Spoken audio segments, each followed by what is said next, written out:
Alright, hello everyone. Welcome to the League of Lotus. Today, or at least for now at the very least, it's just me, a myth, casting for you. Silpen should be joining us just in a few moments, or at the very least, right before the game starts. So you'll have me just for the draft. But today, we have some people we haven't casted in a while. Lotus Infamous. I believe the last time I personally have casted them was inside of the league that we had here at Lotus.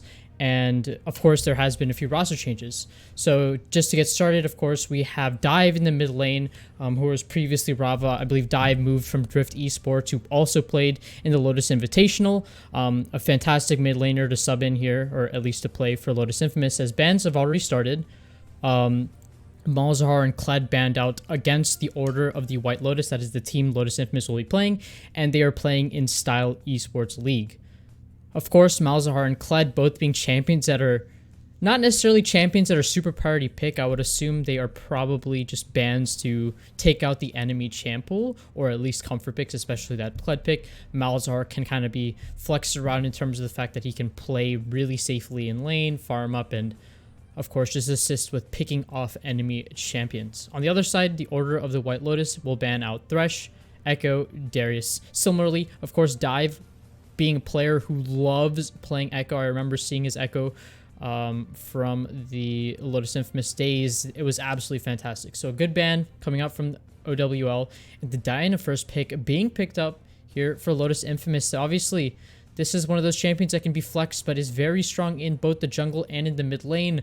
And with that, it comes with double pressure inside the draft. Xin Zhao now being hovered on the other side. I actually like this response because Xin Zhao is also a very strong champion in the early game, can pressure champions such as Diana, and if he's paired with a champion in the mid lane that has a lot of push potential, say for example Malzahar, which Lotus Infamous banned out, yeah, the draft is scuffed. You would indeed be correct. I wonder why that is happening. Thank you, Skeeth.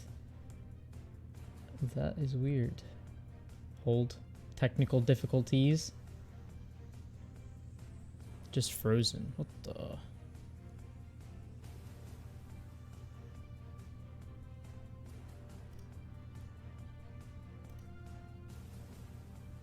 Oh, hello, Dunzy. I can't hear you. You're correct. Give me a second.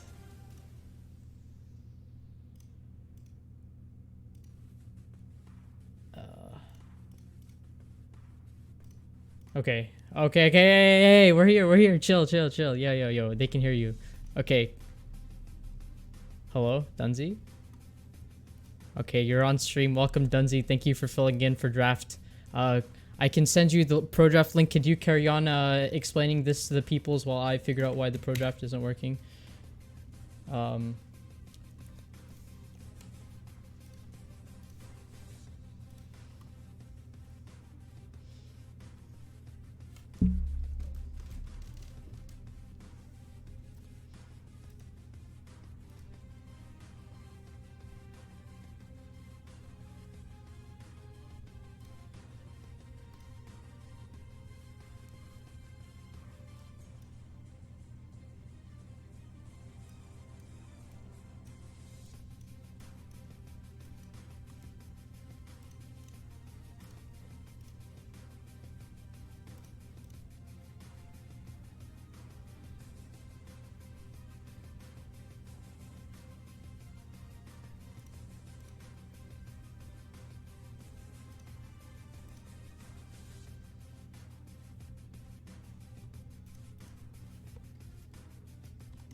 Yep. Okay. I think I got it now. I think I got it now. A little bit confusing there why that was happening, and we're gonna have to keep fixing it. There's still some slight issues, but I mean, so far I like the Gwen pickup. Like Lotus Infamous, you said this before. They got a lot of priority picks for the Diana, the Gwen, the Tristana. That's a lot of DPS here from Lotus Infamous, and not really much to frontline with. So if they're going to be going for this dive composition with, which is what I assume this Diana Gwen are probably trying to do, and they're just trying to follow up, they're going to need something that has, like in the support position, maybe like a Nautilus or Leona that can kind of engage a little bit stronger, more easily. We don't want Diana to be that solo engage. On the Order of the White Lotus side, and you know, and you said this, well, the Lulu pickup I think was perfect because they're trying to play this dive composition, and Lulu is one of the best champions at peeling for carries such as a Vigar, to deny that from happening. So, and then the Jinx, of course, now is a great champion to pair with the Lulu.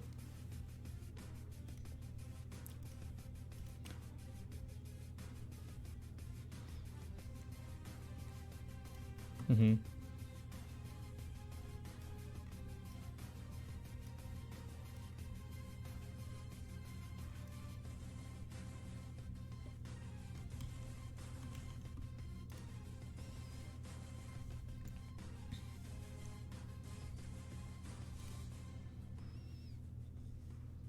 Yep, that will help, but of course the Lulu of there kind of denies a lot of that just one-man burst potential that a Tristan Nautilus. But of course, when you have a Diana and a Gwen on top, even with the wild growth, I'm not even sure if that, you know, that's going to be enough damage to, or enough HP given by Lulu to deny that pick.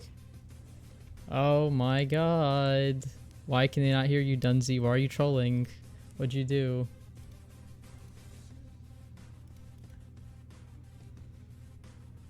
Hey, don't.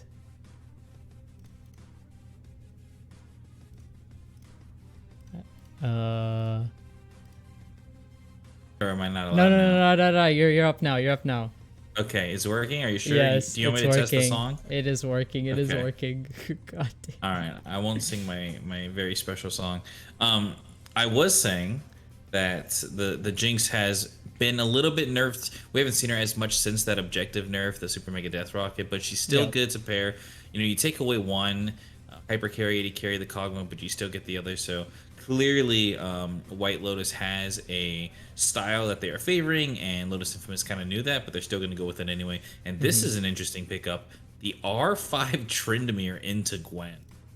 Yeah, the R5 Tryndamere. I mean, Tryndamere not really a champion you see very often, Dunzy, especially because there's only like few players who are willing to play the champion in something that are of high stakes as like a competitive league. But if Ewok365 has the confidence of taking on Midai with the Tryndamere, I think it's not a bad idea, because the ultimate, the Undying Rage, kind of makes it so that like he can just basically stand on top of Gwen no matter what and just outduel her. Yeah, I do really like that as a counter pick here. It's locked in pretty much. I mean, the Diana ended up being a flex pick. So they first pick B1, their mid laner here, or dive. That is in his repertoire. He does have the Diana in his pool. And it's just interesting that Infamous decides to show both solo laners, even though it was a flex, so early. Because the solo lanes really dictate the style of the comp that you're going to be playing. Yeah. So they have the double AP solo lane dive combination, but at least they have buddies, right? Now the Jarvan paired as the B5 pick, another buddy for them to just totally secure and lock them in place. I like that into Jinx. That was a nice pivot where, you know, they kind of knew they're going to go hyper carry. There it was. They showed it, and so the J4 was insta-locked as retaliation. So they know where they want to go with it. Yeah. But I agree with you, man. The Tryndamere split push is going to be so scary if it gets to that point. So, and that leads me to kind of what the Order of the White Lotus are trying to draft here. We said that they were kind of pivoting to the anti-dive comp that Lotus Infamous was trying to play, as someone decides to mess up the draft. So we will go back to the pro draft for the time being. I don't know how that always happens every single time, but whatever. I mean, I think that, like, the Order of the White Lotus, their team composition is a lot more complicated. Like, I feel like they don't know exactly what like they're trying to do, right? Like sure they drafted the anti-dive, but then their composition just in a straight 5v5 theoretically shouldn't win because Lotus Infamous have so much instant burst potential even against the Lulu, that these immobile carries in Veigar and Jinx theoretically shouldn't be able to live. But then you bring up the point of Tryndamere split push, right? Okay, we can send Tryndamere to the side lane. No one can really match him because he basically just outduels anyone in the straight 1v1 unless Lotus Infamous decide to send multiple people. And then to me it gets a little bit clearer because Lulu, Veigar, and Jinx, or I guess arguably Xin Zhao, Veigar, and Lulu have pretty solid disengage, if I'll be honest, right? Xin Zhao with the ultimate to immediately disengage people off can help with against dive champions. Lulu with the polymorph plus the ultimate, and Veigar with his cage can kind of play that three or four men in the mid lane and then have the Tryndamere split push so they don't have to be forced into that 5v5 team fight. Yeah, the cage being the biggest one of all, just stopping the straight up engage of Lotus. I mean, all 5 members are going to be throwing their entire bodies at you, including Akon on the Tristana, the kid down there in the bot lane. And you can't do that through a Veigar cage. It just doesn't work. They don't have any unstoppable abilities, so that's going to be tough. It's crazy, though, because the depth charge, man, what a difference, a few years in Riot's release makes. The depth charge will hit Xin Zhao in his ultimate, but it won't hit Gwen in her W. So he cannot stop a depth charge. It's gonna go through. It'll go through a cage no matter what. If they can wait out that Veigar just big zone, that control area, and maybe try and squeak around it with the Jarvan, then they'll be able to find this. They're gonna get onto the flanks, onto the 4-man crew. I keep wanting to say Overwatch League, Order the White Lotus. Yeah, when I see OWL, I think Overwatch League too. Yeah, but anyway, so I really do think Infamous can get there, and even if, it's just all about pulling the trigger quickly enough, because White Lotus, pretty much like you said, just have one goal. Just don't let Infamous 5v4 you. Let Tryndamere split, because no one's going to match him come 2.5 items. Not even the Gwen. Yeah. 100%. I think Ewok will certainly have a lot to do in this game if he's able to put that pressure, especially in lane, because if he can get ahead of Midai on the Gwen, especially in lane or with the help of Wakian 105, which is pretty good duo name for them too. Hopefully we can see that Xin Zhao go top lane, get Midai behind for this Tryndamere split push composition to work properly, because I think like that's really their main win con, because I think looking at just both teams like scaling aspects, when you have the Veigar, the Jinx on one side in the mid and ADC for OWL, right, you have to really be looking elsewhere for pressure. Xin Zhao can't really be looking bot lane for any pressure because Tristana Nautilus theoretically should 100% be winning that 2v2 against the Jinx Lulu, unless something very bad goes on. And then Veigar, of course, can, has the range advantage, but mostly is going to be playing to scale. Sure, he can set up some nice cage combos and maybe find dive out in a little bit too far. But other than that, I think the best place for the Xin Zhao to go is to go to Gwen, and then set him behind while setting Ewok up for success. Yeah, the Ewokian top jungle duo for sure. You're going to see the Xin Zhao pretty much setting up a tent up in the top lane. I will say, even though it fits the comp, I have not seen Leo play J4 before. Maybe they've played it in scrims, but this is something new for me personally. I'm curious how he's going to... Because I just know him as such a carry-style jungler. Yeah. I'm curious how he's going to do in a more super gank-heavy early, but also supportive kind of team fight-oriented role. When I think of him, I think of the Kindreds just kind of outpacing and outpathing the enemy junglers. But here we go on the Jarvan. You think we're going to get any level 2 cheeses? I think if there is any level 2 cheese, it really has to come out from... I think it pretty much has to come out from Infamous' side, because like the only setup that the opposition Order of the White Lotus have to get a level 2 cheese is a great cage from Veigar, and ideally he doesn't want to have to pick that up really early on, because he has mana cost, and he wants to survive this lane, stay in lane for a long time without getting poked out from dive or engaged on. So I doubt it's going to be from Order of the White Lotus' side if they do level 2 cheese. But on the other side, the J4 from Leo Griff he has a lot of engage potential with the flag and drag, and then of course Diana can follow up very easily. So, you know, it can happen in the mid lane, it can happen in the bot lane. Arguably, any of these lanes can be level 2 cheesed. Maybe even a level 1 invade Dunzi, right? You have Fish on the Nautilus, and then Tristana, of course, can be followed up. Everyone, again, can follow up on this team. So a level 1 invade might be the move here for Infamous, where Order of the White Lotus don't really have too much to go for at level 1. That's a great point, and I actually think that if you do a little bit of a cheeky late invade for just a 3-man, maybe a 4-man with dive paired with it, that could actually work to your favor.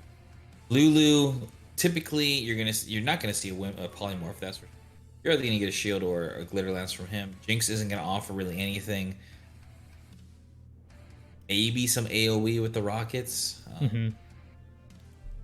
Really tough for Vygar to be preemptive enough to know to start cage and hold that CC, but if he does, then he has no damage. So I like the extra empowered auto attacks coming from J4, coming from Nautilus here in the early game at level 1. It could work out for them. So that is an interesting option. I doubt we actually see it, but I do want to see Leo with early gank paths, because like you said, I mean, he has pretty much his pick of the litter. He has gank assist in the bot lane, which is super easy, but himself, he should be able to set up ganks both against mid lane especially, and also top.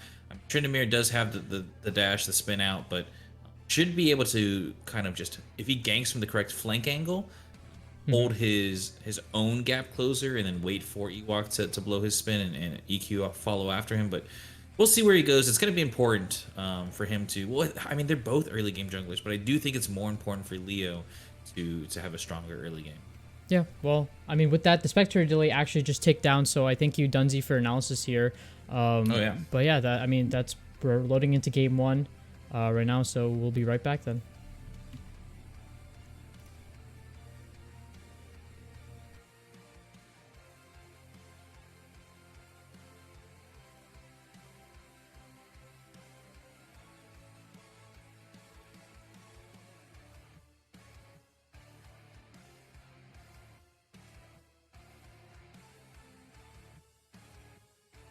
I got all the boys on me.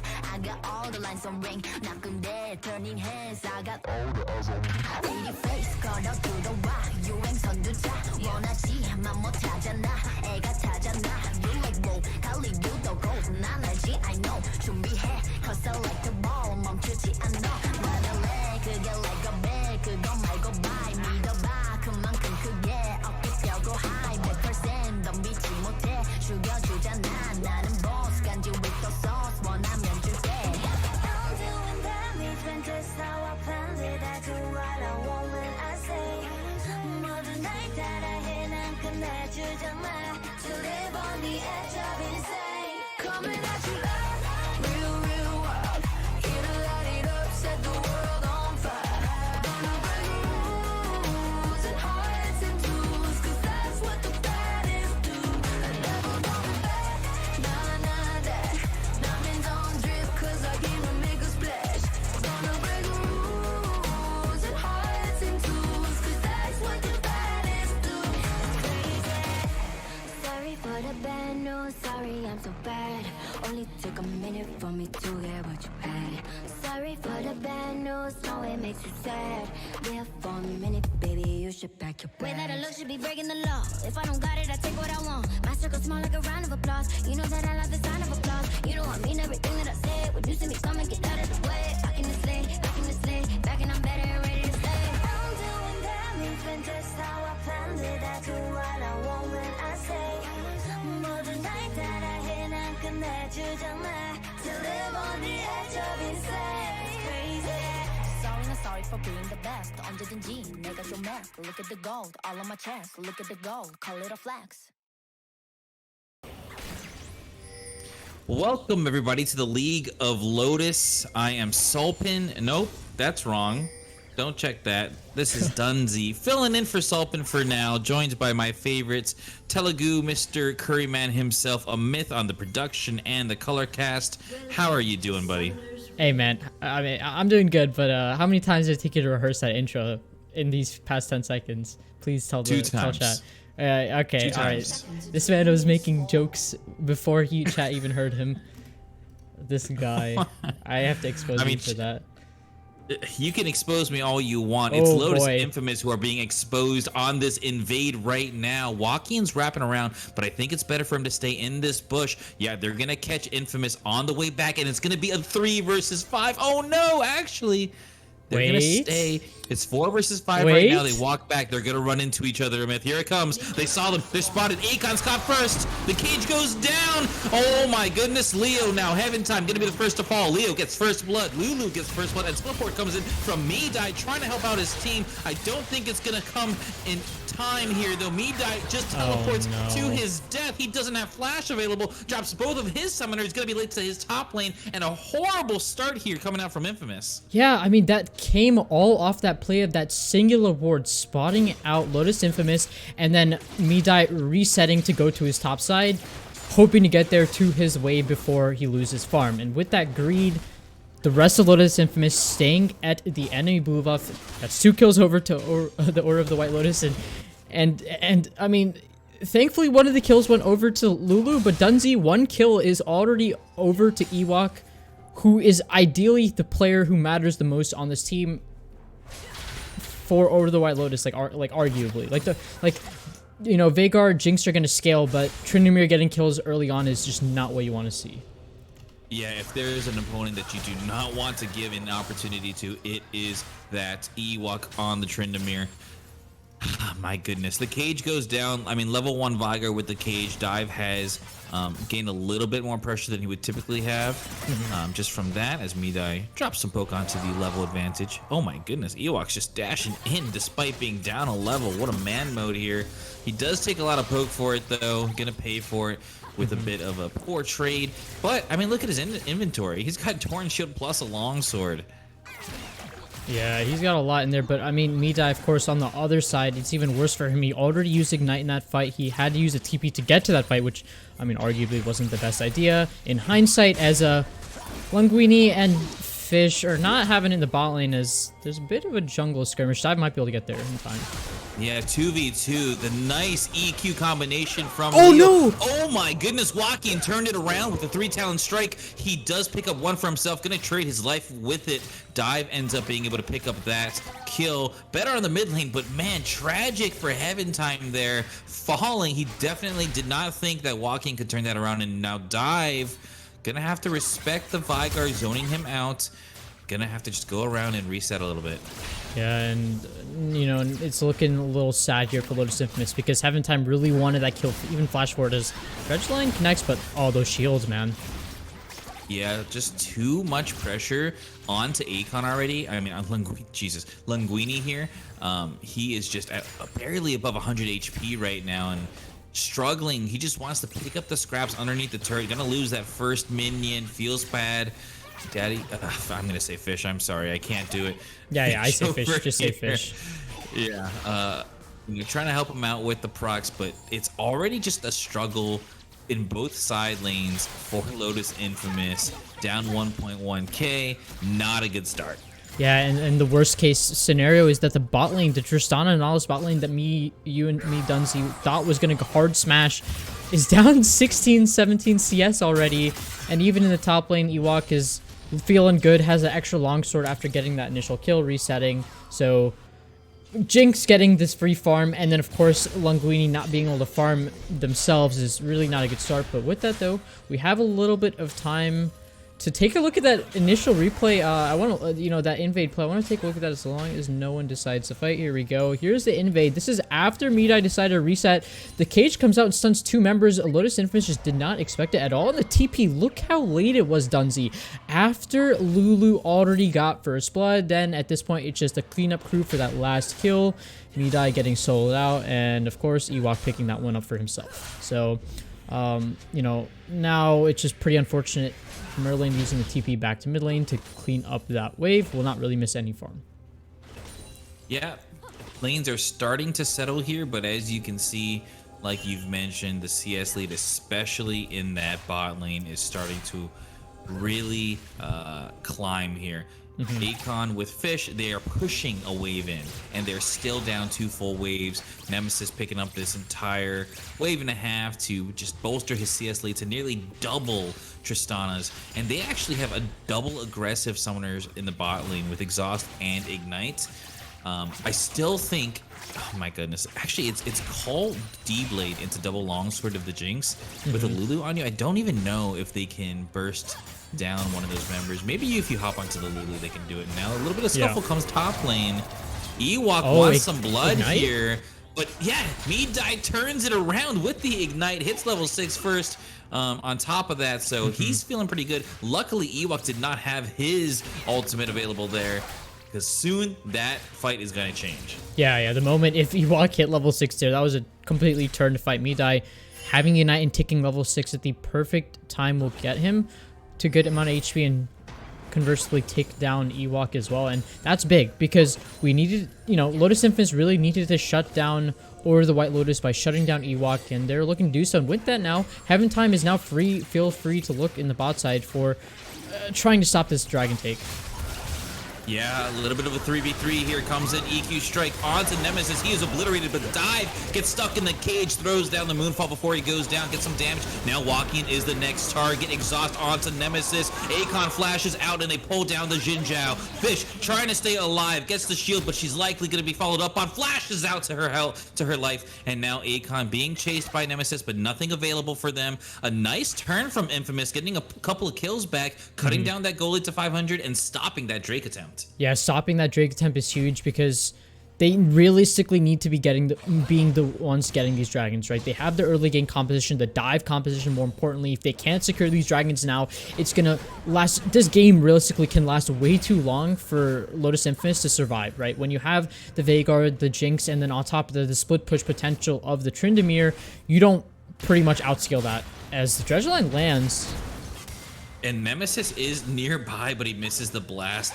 plant hop over the wall. So Fish and Akon just gonna clear the wave, go spend their gold. He's got a nice bucket in his pocket over there.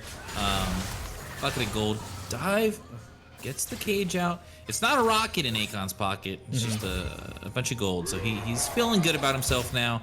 They're coming back. Got 2 kills. Yeah, and on top of that, I think at that bot side, because of that dredge line landed from Fish, I think 13 Green Ninjas had to blow the flash, if I'm not mistaken. So certainly a good trade. I thought it was a little bit overzealous considering how low the Nautilus was and how the timer of when Nemesis was going to come back to the lane, but thankfully it worked out for Lotus Infamous for them. Now OWL, they can slow things down, Dunzy. I think this is where OWL say, okay, sure, like, we're ahead in gold currently by about 500, but, like, we also outscale them. So let's just take a chill pill, maybe give it over a couple Drakes if we're in the slightest misposition, and then just win the game from, like, 2nd or 3rd Drake. Maybe 3rd Drake most of the time, but they're already up, right? The Jinx and the Veigar both have kills and assists in their pockets as top side fight is about to start. Yeah, Maybe. Undying Rage still available for Ewok though, so not too threatened right now, but yeah, Midai is putting down the pain, making his way towards his components for his first mythic. Noon Quiver completed for Ewok, which means he's likely going Shield Bow. I have seen Gale Force crack it occasionally as well, but now Merlin going gold, he gets hooked in by Fish. That's certainly going to be a death. Oh, Dive getting exhausted though by Green Ninjas at the last second, saves Merlin's life. Beautiful play there by the Lulu, keeping his mid laner alive. Yeah, and on top of that, I think the broken stopwatch was really key. It stopped the dive potential from Dive on the Diana, and you know, the ultimate was used, but because that stopwatch negated a lot of the damage and pullback, Merlin was able to get to the safety of his own Lulu. So well played. That's kind of how the Lulu we thought was going to operate, just peel to the carries of the Veigar and of the Jinxes. Watkins going in to save the turret. Yeah. Oh! Leo in trouble. Oh my goodness, there comes the Super Mega Death Rocket. Lands onto Dive. Watkins going to be able to pick that one up. Free kill delivered over to him with a nice assist coming in from Nemesis. Yeah, more kills over to OWL. They're looking good. Walk-in going to be very happy with that result. Even, of course, flashing forward, so he knew it was a preemptive play coming out from Nemesis plus Walk-in, realizing that the Super Mega Death Rocket was coming through into the mid lane, was likely to land onto one of the Lotus Infamous members. So a good proactive play is on the bot side. We see Linguini or Akon, of course, pushing it out, trying to farm up, making sure that the enemy misses as much CS as possible, but unfortunately because he is playing Tristana, he can't really hold the wave anywhere or like last it to the point where the wave stays in the even state, because Tristana just auto shoves waves with her passive. As now it's going to be interesting, because I was saying that, you know, OWL don't really have to push the trigger too often now because they scale better, but I mean, they just might as well be a good amount stronger just on in terms of gold. Yeah, I mean, it's one of those things, right, where they are heading gold. Here comes a little bit of a Hex Flash. Fish deciding not to go in. They have the support of Leo waiting in the wings with a pink ward, covering his tracks right now. Both junglers hovering around the bot lane, though. So you can see Leo wanting to sneak in here for a lane gank, but unfortunately, both Nemesis and Green Ninjas have based. You're not going to get anything here unless you're extremely patient. Now, yep, Infamous are realizing, hey, these guys have left. They're going to set something up down here. It's going to be a 4v3. Dive pings the Vigar on the roam, and now a little bit of a kerfuffle in the top lane. The needle points go out, but Ewok has Undying Rage. It is popped. Me died. Flashes is on top of him. He drops the Ignite. He doesn't have Flash of his own, and he drops in the top lane. Now it's a 4v4 in the bot lane. The E combination does land. Dredgeline gonna miss, and Walking knocks Heaven Time out. The Mega Inferno Death Rocket gonna hit onto Heaven Time there, and now Dive is the next target, locked in from the cage. A double kill going over to Nemesis. Fish misses her second hook here, and just a disastrous fight from top to bottom. Both lanes here going to the way of Overwatch League. Oh my goodness. Overwatch League. Overwatch League, 9 kills.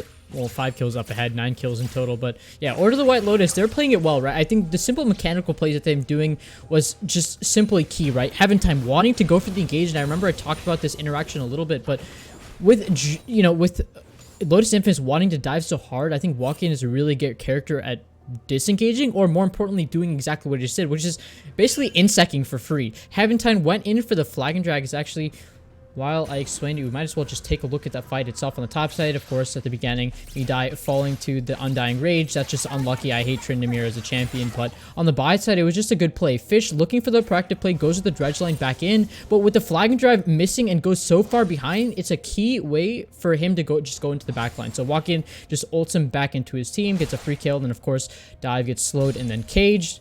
A recipe for disaster for Lotus Infamous.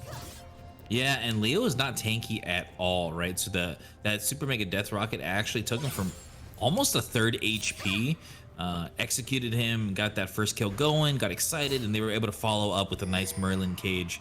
Really, really well played there from Order of the White Lotus here. And now even some freezes coming out, despite it being a 2v1 lane. Just push him off the wave. Get that wave crashed. What are you guys doing? Yeah, and then on the bot side, of course, Dunzi, we have Walk-In starting up the Drake, and Lunguini is the only one here, really.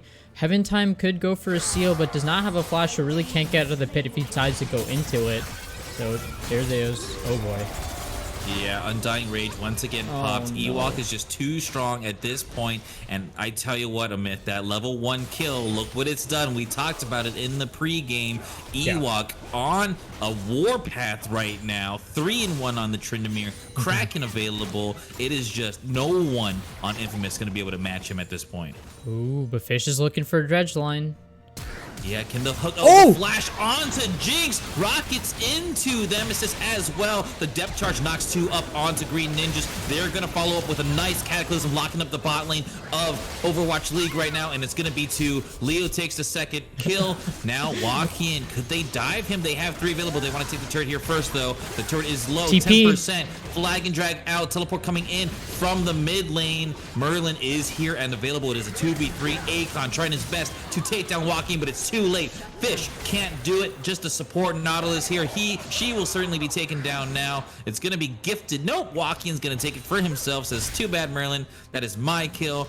And a turnaround from Order of the White Lotus after a nice initial gank coming out from Infamous. Yeah, I mean, I think that was really good initial play for Infamous. They made the correct call, and of course, with a good 50-50 flash dredge line from Daddy M Close, or Fish, who landed it instead of going for the Lulu, actually landed it accidentally, I assume, onto the Jinx. But more importantly, I think they stayed too long. They saw Walk-In try and defend that turret with his life, and they were like, wait a minute, we can just dive this guy if we kill the turret. But couldn't do that because they did not have the TP advantage in the mid lane. I feel like Dive should have really called that out since he has the Ignite. It's really his job to tell his team when they're going for plays like this that, wait a minute, guys, we don't have the TP advantage in mid lane. And of course, both topside players have no TP, so we're going to lose the fight if Merlin decides to TP in, and that's exactly what happened.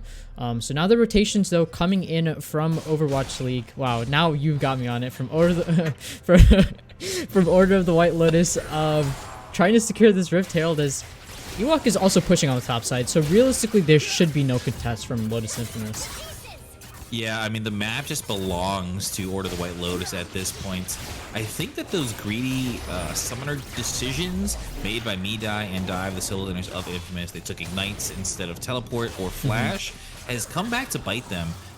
Dive now in the bot lane, just trying to do some split push damage onto the bot lane turret. Merlin gonna lock him up. Everfrost goes out, not gonna land there, but the Herald will be dropped in the mid lane, and this looks like a turret will go down most likely. It's gonna take it low at least, and they're just gonna back away, feeling the pressure. Yeah. Oh, good hook, but honestly shouldn't mean very much. Fish oh, they're drops going a in. depth charge onto Nemesis. Dive is on the flank. Cataclysm is available. There it goes down onto 2. Nemesis is blown up. Wakian next. And Akon just doing so much damage. You can see the AoE coming out from Infamous. So much onto everybody. Moonfall gonna miss because of the nice flash by Merlin here. The cage is dropped. Dive ends up being stunned at the last second. Everwasp roosts him up. And the glitter lands. I'm sorry, the pick's coming out Hex to flash? help out Merlin here, and Ewok trying to chase Fish out. She gets a nice dredge line onto the wall, but it's not enough. Gonna get picked off by the Tryndamere, and he is 4-1 on the board now. Yeah, Ewok's certainly going to be very strong. The Polymorph does land on the Heaven Time. He's going to get really chunked from Merlin. Not going to go for anything else. You might as well take a look at that play, of course. This is right after the Cataclysm landed. I think it was really good AoE at the beginning. The Diana combo with the Cataclysm from Heaven Time was planned perfectly. I think this is realistically the best way for Infamous to get some picks off, is kind of this is what their comp was designed for with the Dive comp. But they went a little bit too far. Dive getting rooted up by Merlin. And then, of course, a good play actually from Fish, but, you know, with the flash response coming out from Ewok, there's really nowhere to run. Just gets dove. And Ewok just walks away. Yeah, I mean, every single time Infamous find an opportunity to create some space, get a nice gank off, it's just White Lotus are there to counter engage, especially Merlin. I feel like he's come to these fights late. He's maneuvered around the engage of Infamous so well and found opportunities to just take it back. And Ewok flying in there at the last second really sealed the deal to make sure that they got the team fight win instead. Yeah, and Midai is in the top side of the map. While the dragon is spawning in 15 seconds, he has a TP available, but that's exactly why Ewok is already walking towards this dragon. And with this split decision, maybe not even split, they're just going in. Yeah, all the skill shots missed for Infamous. Wakian does drop down his ultimate, knocks 2 back. Midai, though, is here. It is a full 5v5 a myth. They are here. Flag and drag misses onto ninjas, and he's immediately polymorphed, goes down, and the cage snags 2. This is just so well for White Lotus, and they are going to clean this up. Hugify goes down onto Ewok. That Tryndamere is safe with Hugify and Undying Rage on top of each other. That is not going to be a Tryndamere that you can kill.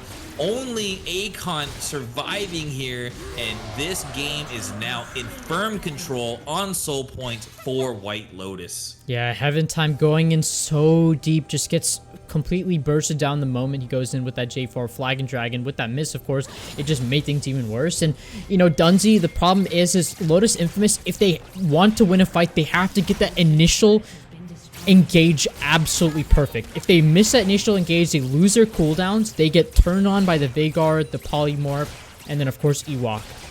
So they have to get those initial engage CC locked down onto these carries, especially Ewok, to get him down super low before the fight even starts, so he can't use his Undying Rage as just a way to keep staying alive in the fight for way too long.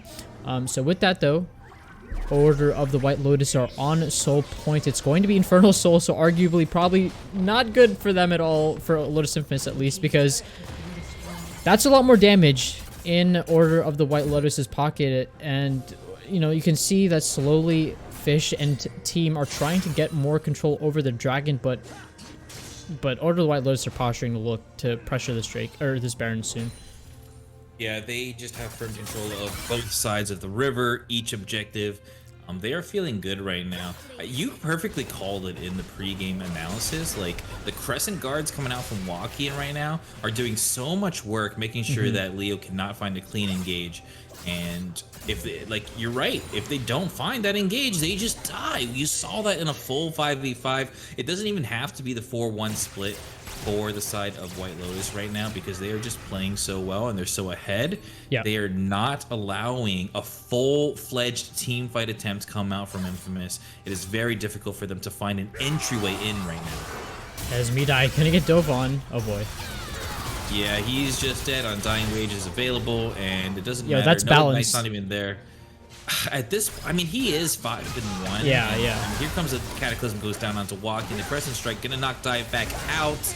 I don't even know if they can 2v1 this. There goes Leo having to flash out. Dive, will you have enough damage? I don't think so. Oh, and the no. Death Rocket comes in. What a beautiful snipe coming out from Nemesis here. 2 for 0, and Infamous just in the dredges right now. Yeah, really, really well played and fantastically coordinated by OWL. They played that so well. The kiting back from Waukeen, and with Dive not having a lot of 80 damage, of course, being an AP champion, auto attack certainly not going to be as useful as a champion such as the Xin Zhao, who has the who has the Gore Drinker, has the AD damage in his pocket. But I mean, I want to take a step back and look at that dragon fight that kind of led to this blow up of plays and kind of what is forcing Lotus Infamous to play so desperately. You can look here that, like, Lotus Infamous were so split. They were all in multiple different directions. The TP from Midai coming in at the bottom of the fight, and because they missed that initial engage that we were talking about, there's really not much left. They had to kind of kite back, but Midai kept walking forward with his invulnerability field,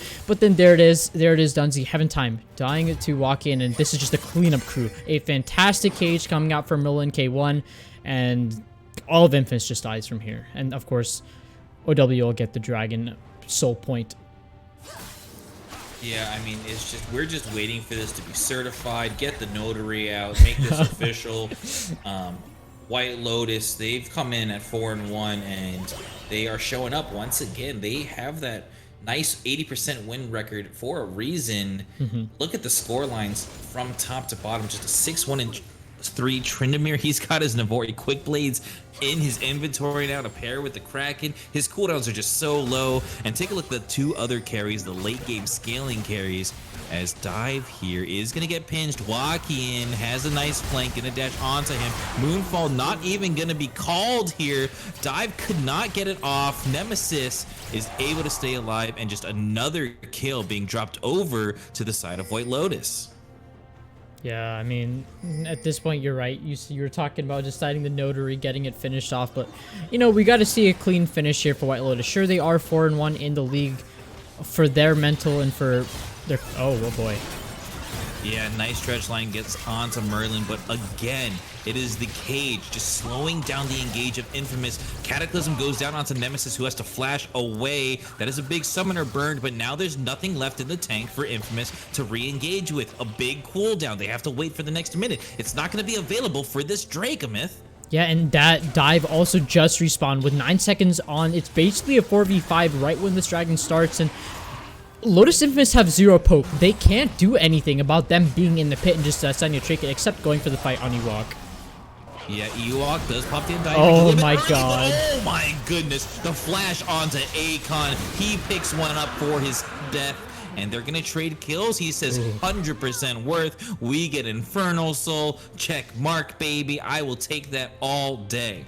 Yeah, and that dragon came down to the wire. I think Nemesis is the one who secured it. So having time, trying to put the pressure, didn't do it, of course. And now they're just going to look to go straight to the Baron with Linguini dead and in the Death Chamber. That's a key part of Lotus Infamous that would have to respond to this Baron take, of course, not being on the map. Can't really do it. This should be a free Baron take here. It looks like Heaven Time is actually going to try and go for it, but it's going to be too late.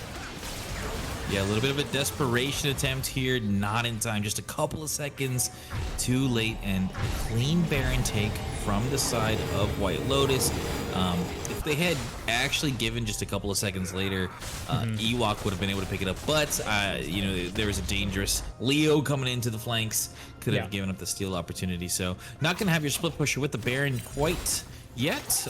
Instead, they will just find, I'm sure, any fight that they want, and they can win it. Yeah, and now taking a look at that dragon fight, you can see that, of course, OWL were at this dragon much earlier. They have the zoning capabilities with that Veigar, and sure, Infamous do get that nice pick onto Ewok. He's able to trade Linguini, just flashing immediately on top of the Tristana. It does so much damage, even though it gets traded out. And here you can see it goes down right to the wire, but Jinx able to pick that up for OWL. Gives them the Infernal Soul, and now they have the Baron. They have mostly, I mean, arguably everything they need to close out this game. If they go for either a 4-1, which it looks like they're doing with Ewok in the top lane, they should be able to pretty quickly chip away at what Infamous has as their base. Yeah, and with a team that wanted to win the mid-game fights, they don't have a ton of wave clear. It's a Diana mid, a Gwen top lane. You're only looking to Akon with the explosive charge. And even I mean, he's at level 13. His range is decent now, but it's still difficult for him to clear a Baron buffed up wave.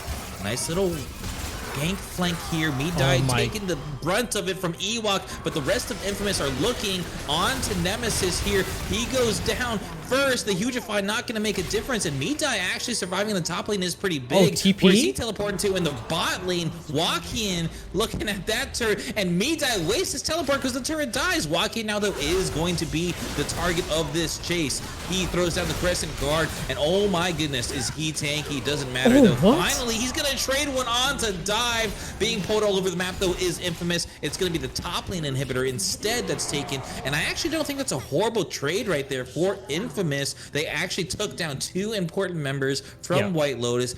During the Baron, they gave up an inhibitor for it. Not a bad idea. Leo still looking in the wings. Maybe just wants to smite it away, but not going to even do that as they both reset here, Amit. I mean, yeah, honestly, getting those 2 kills is actually really big because even though they lost a top inhibitor, notice that the 2 big objectives on the map are coming up in about 3 minutes. So they won't have to survive, you know, playing most of like the big objectives part of the game out with super minions on board. So of course that inhibitor will respawn eventually, and getting those picks, of course, like you said, will deny Baron on 2 key members. Was it Ewok? Did Ewok die in that fight as well? Actually, I think Baron buff wore off anyways. Yeah, No, I'm pretty sure the Oh yeah, there it is. Yeah, Ewok didn't have the Baron buff originally. Oh, you're right. Yeah. So Ewok not having that is big. Can't split push. Go ahead. He can still split push, just he won't be dressed in purple. Right. But like you said, oh my goodness, I think you're caught fish. That might be the end of it. Gonna have to flash out, but you're going to be chased. Nice dredge line onto the wall to try and get out. Depth charge is dropped, but you are certainly doomed. Goodbye. As Necrox would say, you are not long for the world right now. Fish goes down, and it is a 5v4 on the map for the next 30 seconds.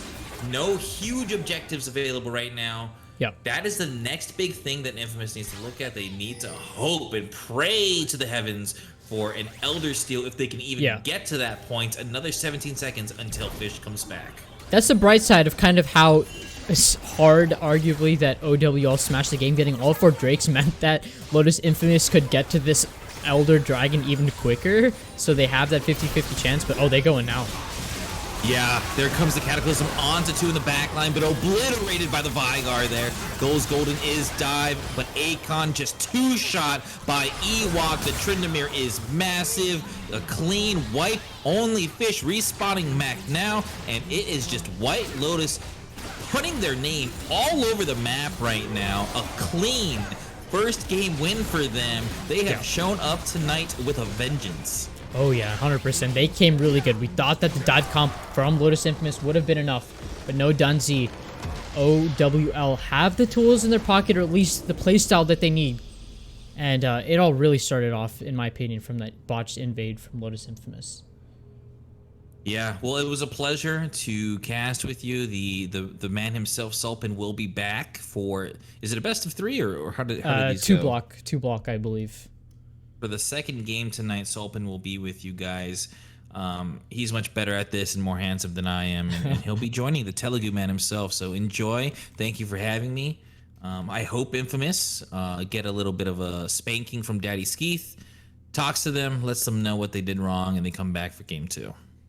Yep. Thank you, Dunzy, for casting and filling in here. Adios. There he goes. All right. Sopan, are you here? Or are we okay? Hello everyone. Thanks for waiting for me. We managed to stall out. We're getting into game 2 and we're getting excited. Oh yeah. So, I mean, just to fill you in, kind of how this game went before game number 2 draft starts. Initially, of course, it was Lotus Infamous with a really strong dive comp draft, and they were pretty hell bent on going for that. And of course, Order of the White Lotus being on the red side, drafted pretty well against it with the Lulu pick, and then the Wakian with the Xin Zhao pick, using it as a disengage / I guess insect tool at this point. So that's pretty much it to catch you up. Basically, botch invade led to more Ewok on the Tryndamere. You know how Tryndamere does in lane. Yep. Hits level 6 and just bullies everyone, but that's it. I mean, yeah, just looking at the comps in general here, you can kind of tell that this Gwen pick, despite being super strong, this is something that she's going to struggle into. Yeah. The longer range of this composition would allow them to just kind of sit back and kind of deny her ability to heal. Of course, disengage from the Xin Zhao, unkillability from the Tryndamere. There's a lot of tools here that they could have used to really make sure that there was no way that this Gwen could have been effective on the map. Mm-hmm. All right. Well, with that, we are going to go into a break before game number 2 starts, so stay tuned.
Seconds while you dream.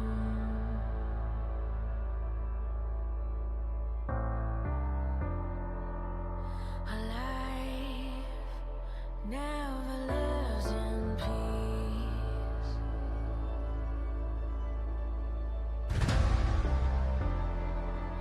As you stand upon the edge, woven by a single thread,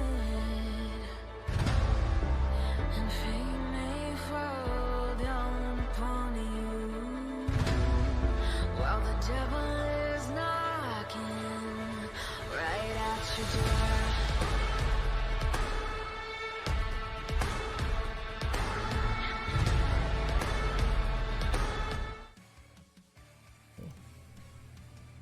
Hello, everyone. Welcome back to game number 2 of Lotus Infamous versus Order of the White Lotus.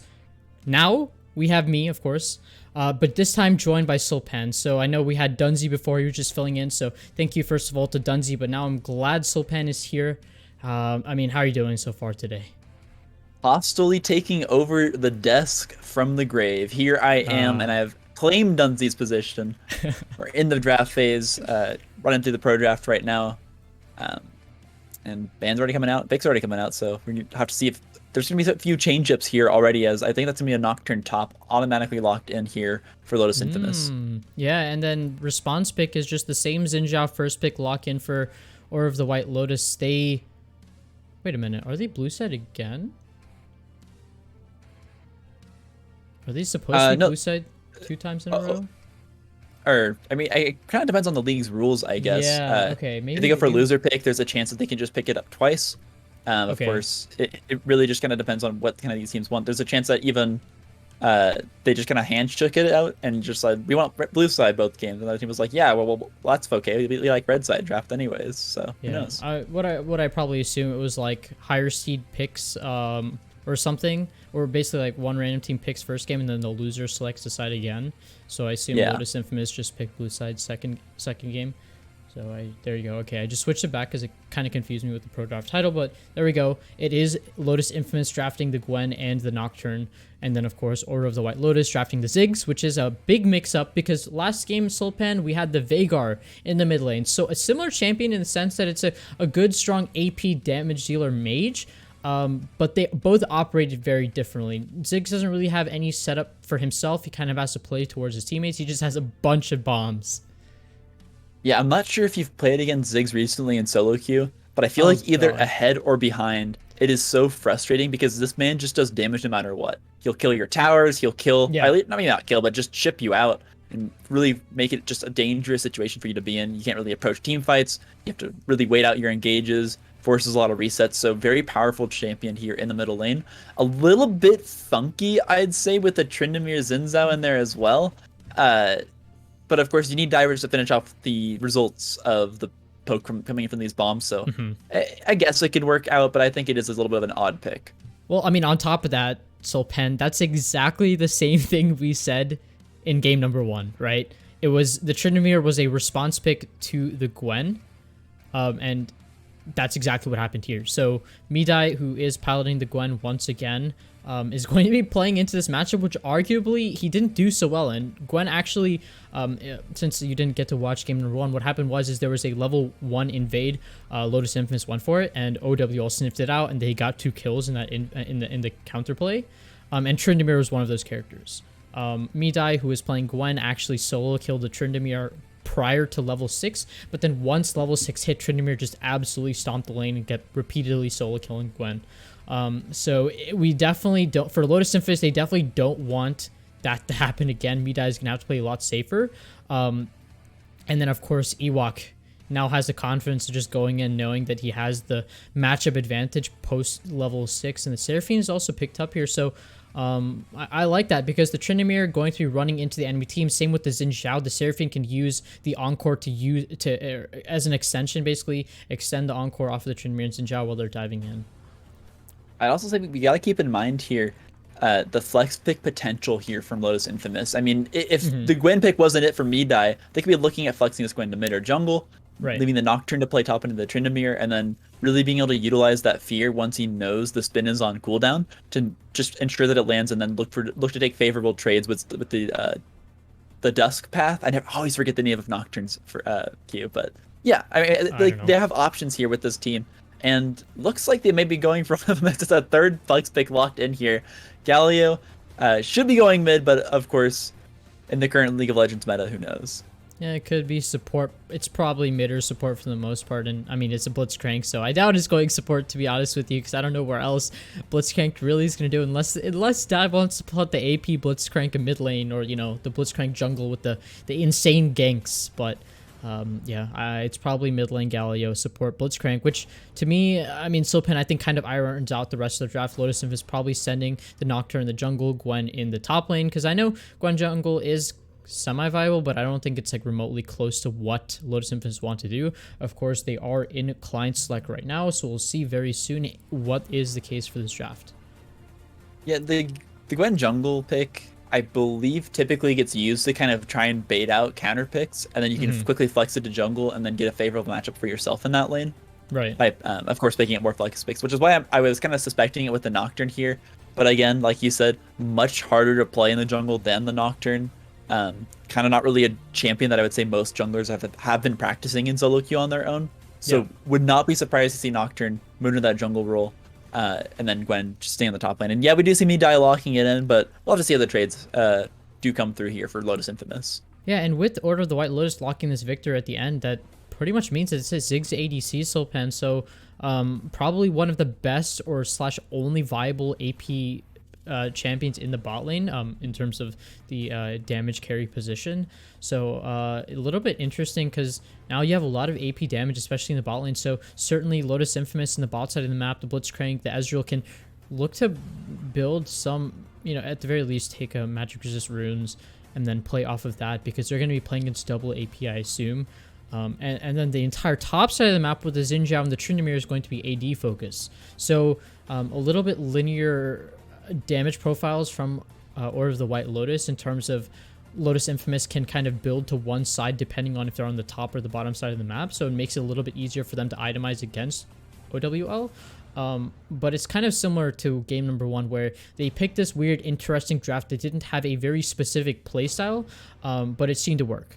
I will say though, in game 1 OWL had a Lulu, which I think was really key to what their play was, because the Lotus Infamous went for such hard dive. In this case, they don't really have anything to be a massive disengage. Sure, you have the Seraphine, who can heal, who can provide shield similar to a Lulu, but can't do it from very far away, and also can't, I guess, save and peel for a player who's just getting immediately bursted down like a Lulu can.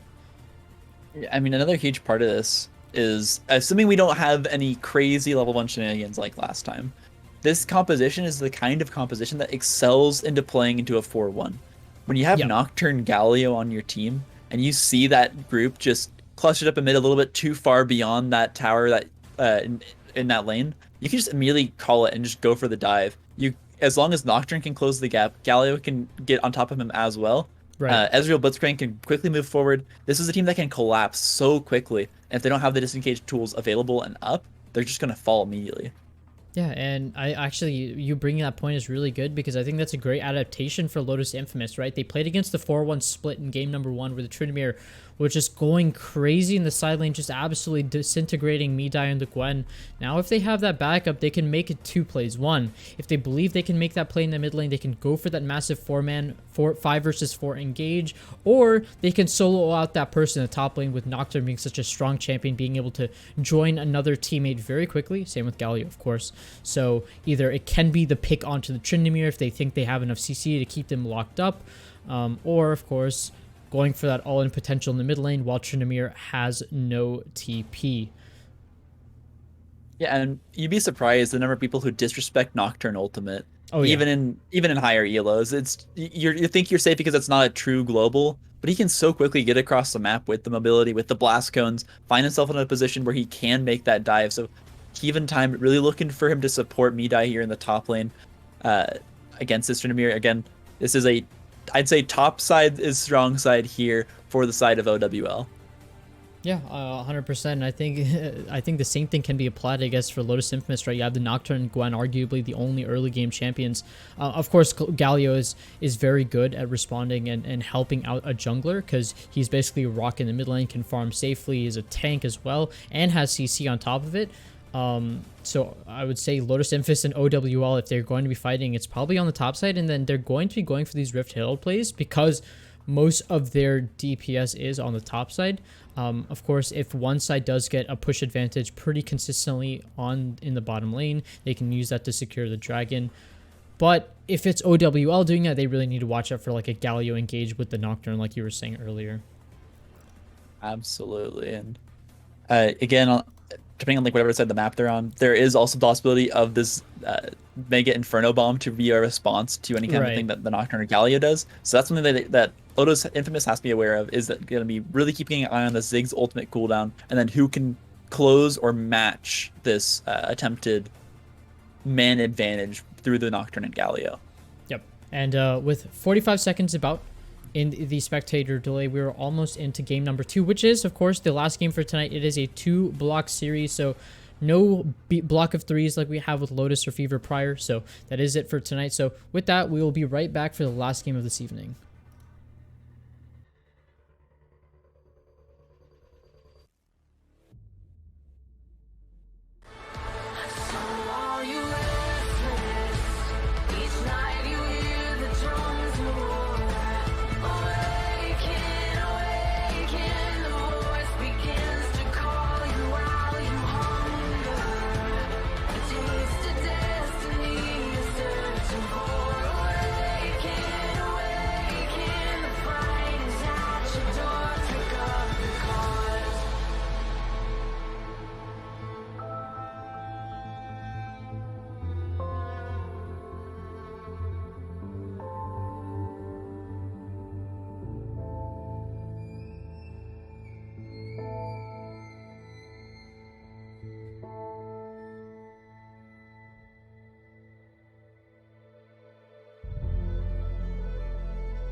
around again. We wanted us at this, right now it's KDA.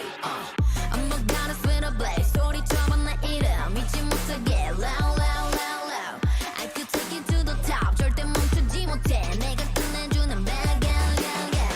And when I start to talk that, oh, you know how to react. I'm a picture perfect face with the wild in my veins. You can hear it in my growl, growl, growl, growl. So keep your eyes on me now. 무엇을 보든 좋아할 거야. 다 할 수 없는 대본. 나와 되길 원한 늘 확신해.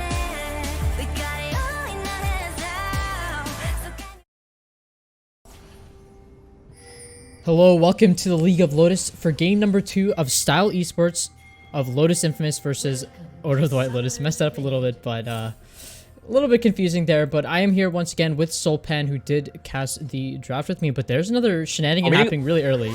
Yeah, we don't got time here. Level 1's happening once again, and oh no, they've sniffed out Not the again. Blitzcrank invade. You have to, you just gotta believe it's gonna happen. No. You see the Blitzcrank, you hide in the bush, you stack it up, and they managed to pick off Fish here in the early game, blowing the flash as well.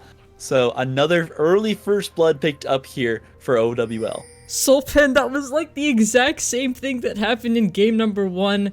Lotus Infamous got really aggressive with a good invade composition, but OWL are there to sniff it out so well. And more importantly, the kill goes over to Ewok in the top lane on the Tryndamere again.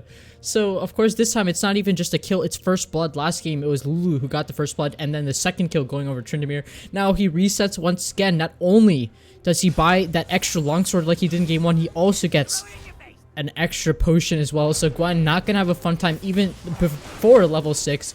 Oh boy, Midai is gonna have a rough lane once again. I mean, ideally for Ewok, that's the case.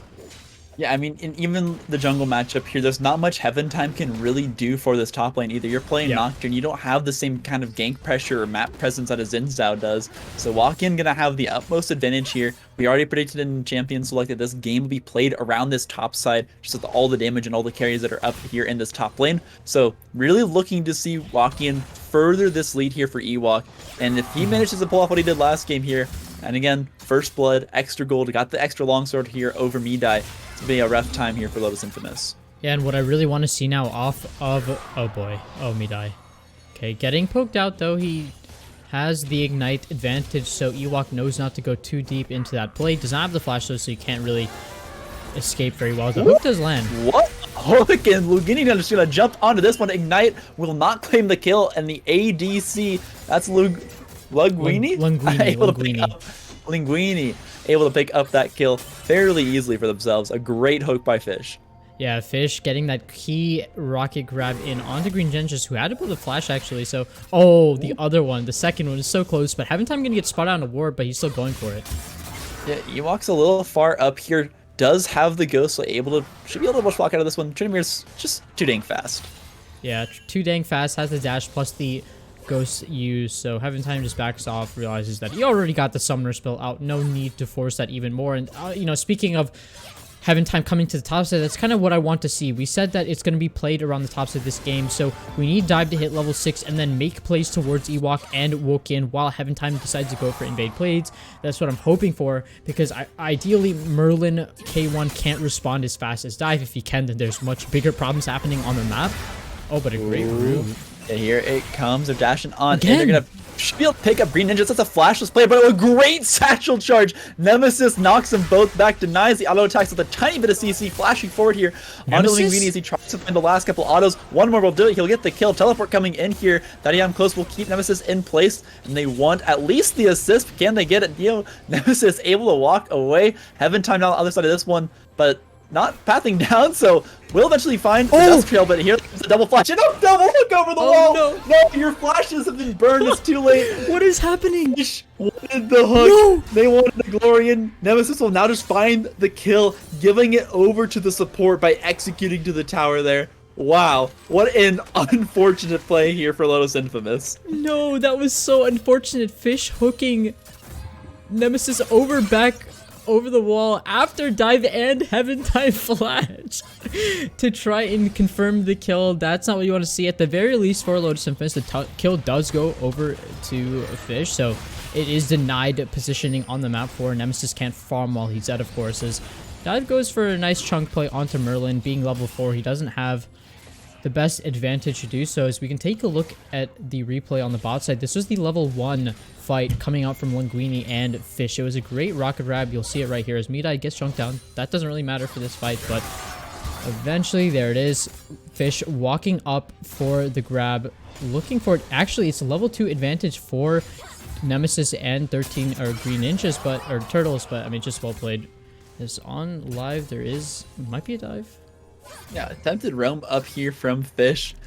You know, really feeling these hooks, gonna try and continue to find them underneath this tower onto Ewok here. Would be a great play if they can get it pre-6 here for this Tryndamere. And actually, here it comes. Oh no! Oh no, the spin was burned.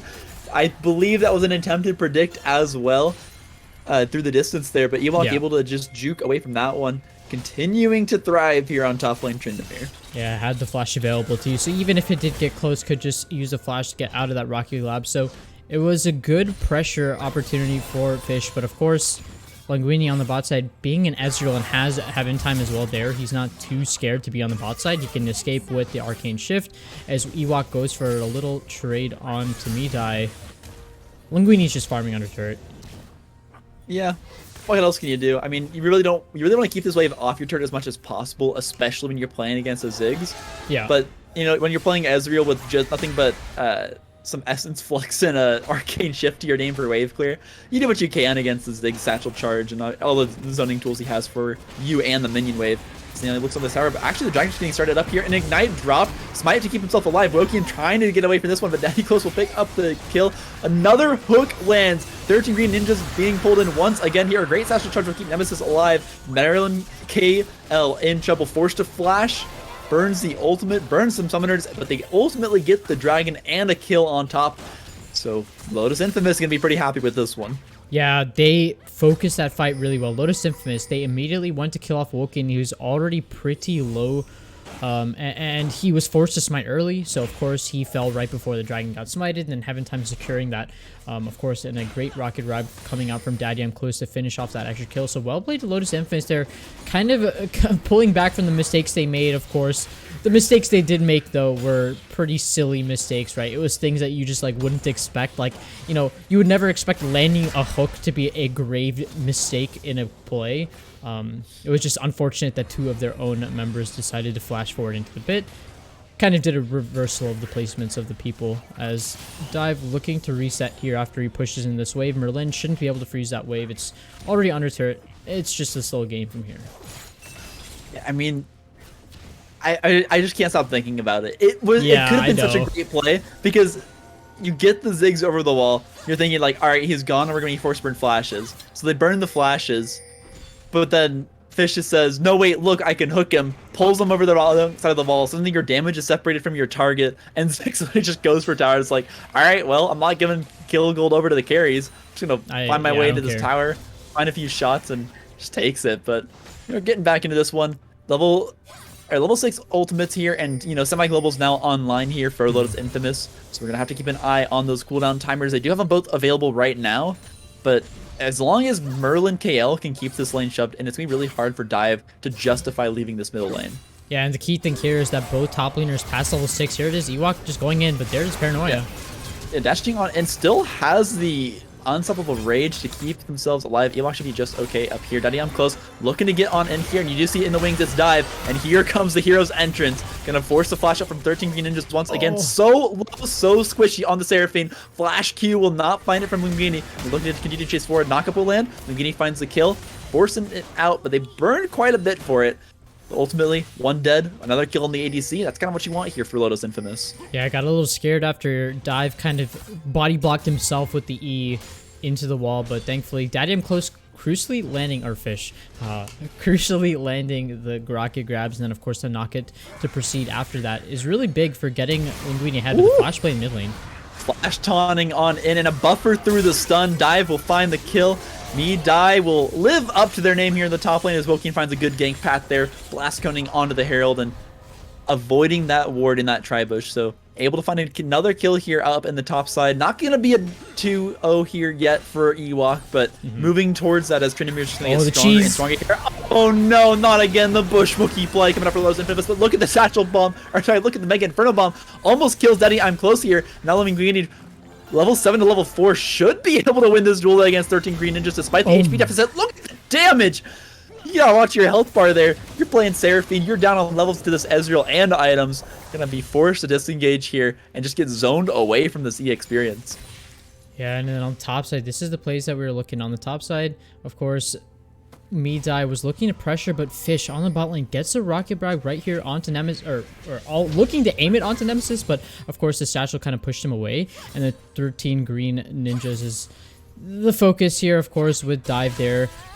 Just picks up a nice free kill. The Q was going to confirm that kill from the Galio if it didn't hit, if of course Linguini miss his skill shots. But no, he lands a skill shot. He is 3-1-0 on the Ezreal as Merlin might be here for some play onto me. Yeah, really looking to punish this flashless Gwyn. Doesn't even have the ignite to try and get a rebuttal kill here. It's going to be forced to use just the kit, but oh no, walk into the bush at the wrong time to get that ward down. Midai once again will go down. Ewok now at that critical 2-0, and here comes the teleport play. Nocturne on the Paranoia, dashing on in as well. It's a 4 versus 2 in the bottom lane. Everyone is here, and the entire team has arrived to make sure this bot lane falls. Nemesis and Green Ninjas go down. Yeah, and I really like how Infamous is playing. They know they're losing on the top side. Midai, unfortunately, not having the most fun getting ganked by Wokian and Merlin only a few minutes after each other. But they're putting heavy pressure on the bot side, which is ideally what they need to do, right? Linguini is so far ahead. And, of course, Fish is landing all the rocket grabs as on the top lane. Oh, wait. Oh my god. So What? despite being 0-2, Midai finds the kill. And I was actually about to say this. I was thinking about this thought right when you were talking about the topside plays. Actually, I'm going to get myself off here. So it's another great hook from Fish. Finds the Ziggs underneath the tower. And now almost getting feared up here in danger. Nemesis finally finds a satchel charge before the disengage. But that is a low HP Ziggs underneath this tower. The wave not being able to push in very quickly. Of course, being an Ezreal, they can't do that, so they will start the dragon and force OWL to their dragon placement if they really want to. Of course, OWL recognize that they don't want to approach a Blitzcrank in the chokes of the jungle and just give it up. So 2 dragons secured for Lotus Infamous in total. It's complete opposite of game number 1 where they lost all 4 dragons, so well played to them. Of course, Wokian will look to come back with that Rift Herald secure on the top side. 12 minutes in, just now picking up the Rift Herald. Might actually be very difficult here for OWL to find a useful way to utilize this and make sure they can get some plates off of it. As now there's only a minute and 30 seconds left. You're looking at Woki and he's a little low on mana. Might be looking at a back timing here on to try and look towards that Gore Drinker. So this Herald timing might be a little bit unopportune, ill-timed. I'm not sure what the right word would be. It's going to be very hard to actually utilize this, but just might be the opportunity they need. Ewok has shut in this way, Woking waiting in the wings, has Rift Herald inventory, but Midai probably doesn't want to trade here onto Ewok, so see what he can do here to try and get anything done in the top lane. He's baiting so hard for Wokian. I mean, like, even with the bait, Midai should know that the Unstoppable Rage is still up here for Ewok, as he was able to just burst him down there. Unexpected damage from the Gwen. No one ever sees it coming. And here it comes. Wokian wants to get up to the top lane, and he's got the Herald as well, and it will be dropped. Tower should survive through this hit, but the dive is coming on in. Heaven Time gonna go into the Paranoia, and we'll find maybe the kill here. The Wokian will go down, and the hero's entrance will keep him here on the tower just long enough. A great rebuttal here, and that's the power of the semi-global team composition. Again, the entire team arrives just in the nick of time to find revenge for their fallen comrade. Yeah, and this makes things so much easier for Lotus Infamous, because once again, oh boy, Fish is going in. Daddy, I'm close, has not mishooked this game. Oh my Once god. again, finds the kill, finds the combo. Linguini dashing on forward, happy to just ride the coattails of the support god to the top. Yeah, and I was just about to say, making a successful play on the top side is so important because it reduces the momentum that Ewok and Wokian have with this mid-top duo, or sorry, jungle-top duo, and countering that by getting Heaven Time ahead.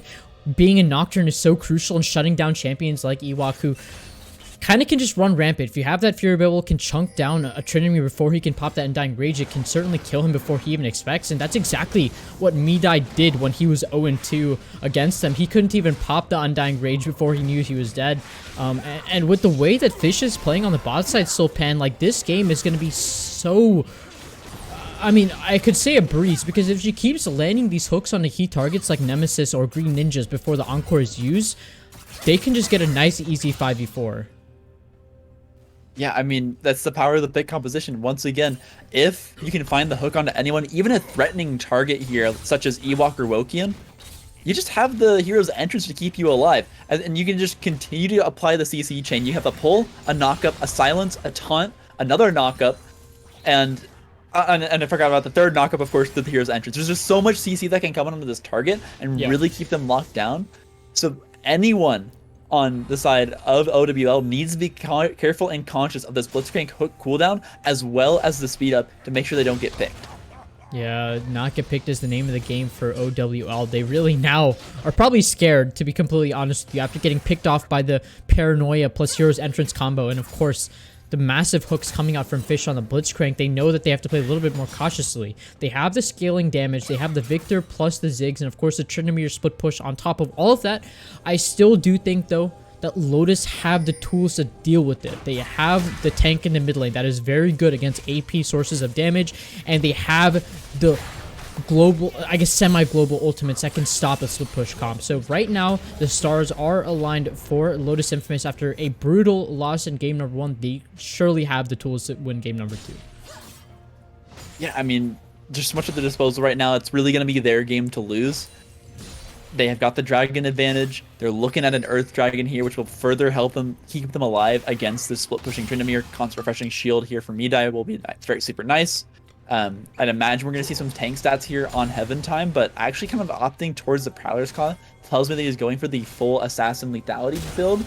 Oh, Woki? Choice here is Woki and looking for the fight. Doesn't actually know that there's this daddy post in the bush, but that's the squishiness of the Nocturne. When you don't have the stride breaker, you don't have the ability to stay alive for too long. Fish looking for the hook here onto Nemesis. Not gonna be able to find it despite the Predators. So a good pickup here from Woki and good awareness to be able to make that play happen. Yeah, I thought that was just in from Woki and to play from that angle using the Blast Cone like that, but no, it's Heaven Time that just gets absolutely blown up by Nemesis. So yeah, certainly well played. The ultimate from Nemesis kind of just blew up Heaven Time, as you said, with that squishy build that the Nocturne has, but Dragon has started up. Will be the 4 versus 4 here as they will find some poke here. Woki in trouble. You're going to dive onto the Galio. 3-man taunt from Dive is massive. Great hook for Fish as well to pull one more in, and now the entire team is running. OWL in, trying to get away from this one. Dragon just completely leashed here for Lotus Infamous, and they'll be happy to pick this one up. So despite the pick, despite the jungler being down, that's what you get for not having TP on your Tryndamere. The Dragon will go over, and one tower will be taken in the top lane. We'll see if Ewok can get 2, but it's going to be pretty tough to burn through all that. You know, having that split push composition, this is the disadvantage you have. Like, even if you're in an advantageous position at the dragon fight before the enemy team, if you only have 4 members, you're gonna get pushed off and likely lose the fight at the very least. As you said, Sulpan Ewok is looking to get the second tower. He actually will get the turret, maybe for his life. Has the Undying Rage, so should theoretically be able to get out. Actually pops the Ghost to make sure that it is the case. I assume that he thought Heaven Time would immediately use Paranoia, which I believe would have been the case if he was in range, and I think he lost vision at the worst time possible. So I think that's the reason why Heaven Time didn't just automatically engage, but Dive, he's looking for it. Yeah, still looking here. Needs to be a little bit careful. He's still got the cooldowns. He'll be just fine here in the top lane, but this wave has now been shoved out. That'll be at least a minute before another one. They can get that wave by back up. But another great hook. Merlin KL in trouble. Linguini forced to flash away though as the entire team is joined. But here comes the dive. That's an assassin Nocturne. Gonna be able to find one here in the fight. But you're so dang squishy. Where's the follow-up? Linguini can't get in here. A great Crescent Strike will keep Woki in nice and tanky. Bang Inferno Bomb barely missing here onto Fish as down Nemesis flashing for the auto kill. Dive has joined the fight. We'll find the taunt. Woki in. Getting knocked fairly low, but look at the minions. They're tanking these Qs from the Ezreal. You just can't find the damage, can't find the poke. As Nemesis still charging forward, finding a few kills here on the Ziggs, now getting comfy with the damage, and this gold lead has been all but nullified. Yeah, and then I think that the reason why that fight went so badly for Lotus Infamous was the thing you talked about at the very end, which is those minions that kept blocking the Ezreal skill shots. If you saw when Fish landed that hook onto Merlin KL, all of the minions were just there, in the moment that Linguini arcane shifted forward, I think all of the damage, or at least most of the damage of course from Ezreal, was nullified, minus the auto attacks, so there was really not much follow-up there. But with that, let's take a look at that bot side dragon play. This, I think, play was really crucial. It showed off what Dive can do on this Galio, but it was a good ultimate coming out from Linguini to poke down members. But once the full 5v4 Dive happened, it was a 3-man taunt from Dive, and of course just went downhill for them on the other side. This is interesting. You gotta interrupt it, dashing on, and here comes the Nocturne. Heaven Times does so much damage, immediately falls, and of course Fish will land yet another hook to clean up that kill, claim it as kill secured. All All right, Ewok. Ewok. Wow, actually gonna be able to find this tower. Midai already moving on up, trying to make sure that they can stay in range to find this kill. But Ewok, Tryndamere, just too dang slippery. Yeah, dive now. Looking to take a little bit of damage. Merlin actually gets stunned up. Doesn't really matter. He's not going to really care too much about that. Is on the other side, Linguini and Fish are looking to siege a little bit, chip away at this mid outer turret, which, funnily enough, at 20 minutes into the game, Solpen, neither team has taken the opponent's respective mid lane outer tower. That's kind of crazy considering the three dragons have already gone down. I guess no Rift Heralds. Ooh, gonna find immediately off the back. All the CC just being stacked up here thanks to the Everfrost. And now, despite the golden, Heaven Time will find the kill, and they're gonna find this tower immediately after. Oh, ultimate. Ooh, but it's gonna be a rebuttal. Wokian dashing on in. Heaven Time gonna be in trouble. Almost finds the strike off the tip of the spear, but he won't just get it. The dive finds a great taunt to slow down Wokian, but the chase will continue. Gonna try and Justice Punch his way out of this one, and that'll be just enough. Able to find the disengage and the tower, burning, I believe, only one summoner flash in the process.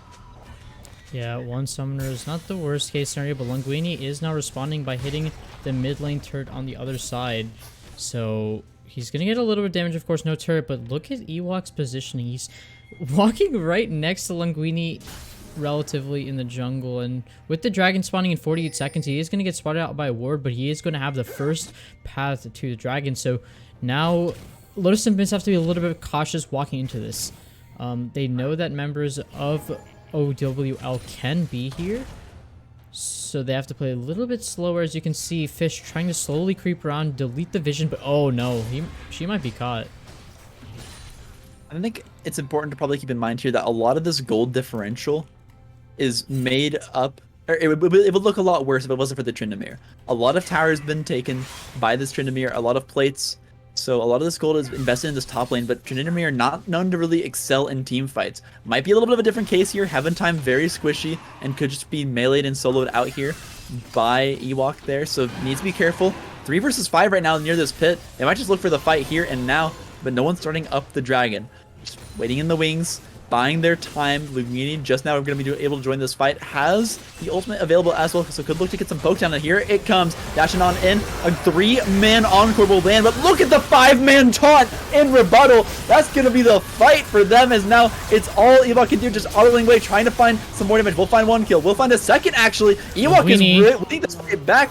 Everyone claps up too hard, but Linguini has arrived. Every Mystic Shock will land, and now flashing over the wall to secure the final kill. No jungle steal available. Linguini cleans it up after it almost looked bad for them.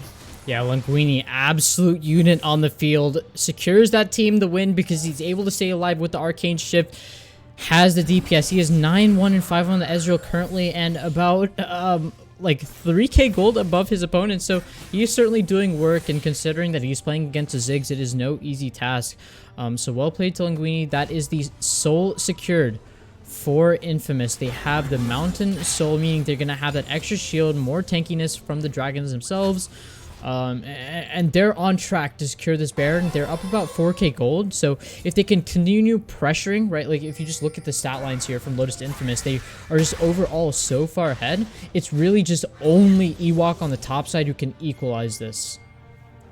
Yeah, I mean, we give some credit here to Linguini for absolutely popping off in that fight and, you know, playing a phenomenal Ezreal game, but we gotta give a shout out to Fish, landing what I feel like has been every single hook this game. There's a little mini game you can play against Blitzcranks to tilt them, where you count every single time they miss a hook. It's just an all chat by 1s, 2, 3 as they miss them. I'm pretty sure that if they did that this game, OWL will just tilt themselves, because I'm pretty sure I've seen Fish miss a total of 1 or 2 hooks. Yeah. And all of the hooks she's landed have been very crucial. Of course, they are starting up the Baron, so it's going to force Order of the White Lotus to respond. Actually, speaking of responding, they are not going to. They're just sitting in the mid lane. They know that they started it because Fish just destroyed that ward. I think they're just giving it up for free. They don't even want to contest it. They know that Lotus Infamous are pretty far ahead. What scares me now for OWS or OWL is, like, how are they going to continue this game with the pressure of Baron? They just, like, kind of have to wait it out, let Lotus Infamous just push at the turret, and they have good siege, or at least good wave clear, right, with the Ziggs plus the Victor, so that's kind of like their hope for now. Yeah, the biggest worry here is just the go buttons that Lotus Infamous has. Paranoia into Hero's Entrance is just such a powerful combo. If you can follow it up, of course, with the True Shot Barrage, it's just a lot of damage coming in at once. You're going to be forced to go into Zonias, and then you're kind of turning it into like a 2 versus 5 for like a few seconds. Oh my god, Fish, once again, making up absolutely, I'd have to say, this game for that first blood blunder. Wow. All right.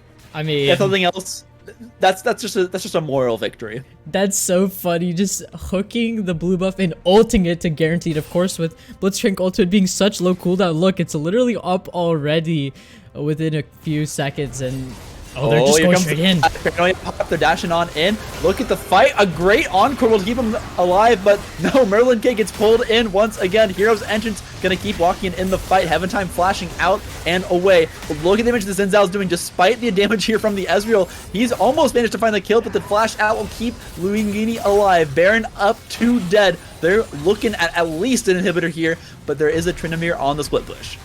Yeah, and now with that, the 3 members of OWL dead. They're just looking to end the game. All right, there's one. Yeah. Oh, but Dive is falling on up, gonna be able to force out the flash with the taunt. Nemesis staying alive for now. Forced out the recall from the Tryndamere. It is Midai there now in the bottom lane, but actually gonna stay here now. Wants to try and find a pick here onto this Gwen. Dash has been used. We'll have to see if he can do it. Dash on in, drop in the slow. Ewok actually getting knocked fairly low here, dashing back and forth across this fight. Now here comes the Undying Rage. Ewok will win the melee 1v1 and continue this push. And it will be a top side rebuttal here. We'll take the tier 2. Should be the resets now coming in for Lotus Infamous as Ewok just threatening enough here on the bottom side. Yeah, Dive looking to try and find Ewok. Let's see if he can reset. No, a good Q and Everfrost. Oh! Wow. The prediction on everything there. Finds the Everfrost in the Fog of War, but what is this? The double TP A double push. teleport play into the bottom lane from the 2 AP mages here for OWL. I'm not sure if this is the move. Yeah. They just now burned those 2 teleport spells. They could have maybe just tried to go for an all-in base and play with that, but now those critical summoners will be down here, and it will really allow Lotus Infamous to lock down this map. See, this is when you're Wokian or 13 Green Ninja, you're just like question marking, pinging like the whole map right now. Like, what is my team doing? Because that play was like, just honestly dumb at best, right? Like, your top laner doesn't have the Undying Rage available, so you like Tryndamere can't even live until the TPs come through. And even if you do TP in with the assistance of the Tryndamere, you don't have the possibilities of winning that fight because you know that all of Lotus Infamous are on the recall. So not ideal play. And then of course, worst of all, they just blew both of their TP cooldowns at the same exact time, so they won't have that for a long time. Stadium close. Oh boy. I'm just gonna have to say goodbye, Merlin Gale. I don't think you're surviving this one. Does go golden. Hero's Entrance will land almost immediately after they come out. Nemesis now in trouble as the Everfrost lands, and the dive is here. Paranoia hasn't even been used. He's just threatening with it. Menacing Nocturne there in the background will now join the fight. Heaven Time finds one and is now on a rampage. 4-4-0. Nexus Towers available. This has got to be the game. Yeah, that's probably game over. Ewok, the only one standing. He's just sitting in the base. He knows the game's over as well, and that secures it to 1-1. And with that, I have confirmation that it is apparently a block or a best of 3, not a block of 2. It got miscommunication earlier on, so there will be one more game to settle the score between the two teams. I know, of course, for everyone, it is not very satisfying to leave it at a 1-1 scenario, so everyone will be able to see the victor of this series once game number 3 starts. So we'll figure that a little bit off stream as transitions kind of scuffed, but okay, there we go. But with that, I mean, I think that this game was just a great response play from Lotus Infamous. They completely came back from what was a doomed game 1. They fixed a lot of stuff, but more importantly, I mean, I think the MVP of this game like had to be Fish. Yeah, hook after hook, and despite 2 kind of goofy plays there in the middle of that game, I've got to say it was insane pick potential here from the Blitzcrank. 22 kills on the participation board, great percentage here for themselves, and of course, Luigini just trailing by a 1 on that. So you gotta believe that this Blitzcrank was making the plays here in the bottom lane. Yeah, I mean, Dadium close. We've seen her on the Blitzcrank many times, and you know, funnily enough, on the Predator Blitzcrank, that's like her pioneer, maybe not pioneer, but her tech that she uses a lot, and it worked really well, using it really aggressively, diving enemy players underneath deep turrets to go for it. So well played to Lotus Infamous to even up the score. We'll be right back to find out what the draft will be for game number 3. Stay tuned.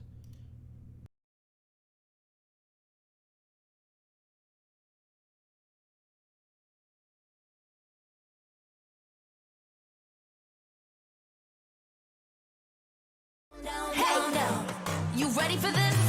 Let's go. See, 언제든지 내 모습 매직 단 한 번에 내가 잡아 절대 기죽지 않지. 펴펴 네가 뭘 알아? 근데 수없어 원해도 원하는 게 얼굴에 보여. I'm troubling you running it. I'm so cold. When I move that way, you gon' be so blown. I'm the realest in the game. Said I'm on fire with the blade. You're about to hear my name, ringing in your head like whoa. So keep your eyes on me now. 무엇을 보던 좋아할 거야. We so tough. Let's get it, show you out. Can you feel the rush now? Ain't nobody bringing us down, down, down, down, down, down. They could try, but we're gonna wear the crown. You could go another round, round, round, round, round, round, round. Wish you luck, but you're not bringing us down. We go hard till we get it, we go hard. We're so in it, we pop stars. Only winning, winning now. Ain't nobody bringing us down, down, down, down.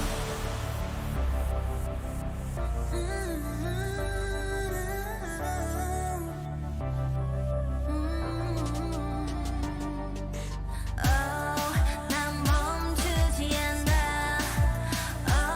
We go hard. We pop stars. Ain't nobody bringing us down, down, down, down, down, down. They could try, but we're gonna wear the crown. You could go another round, round, round, round, round, round, round. Wish you luck, but you're not bringing us down. We go hard till we get it, we go hard. We're so in it, we pop stars. Only winning, winning now. Ain't nobody bringing us down, down, down, down.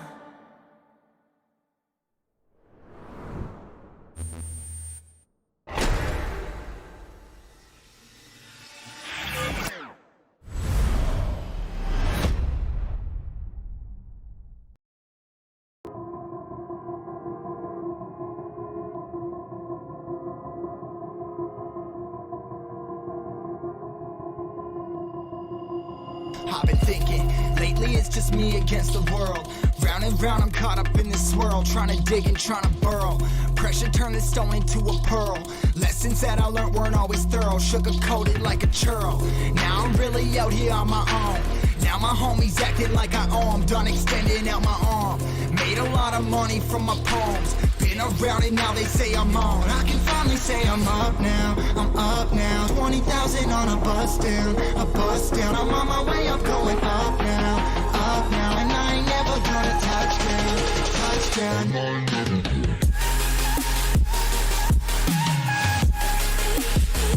I ain't never gonna touchdown.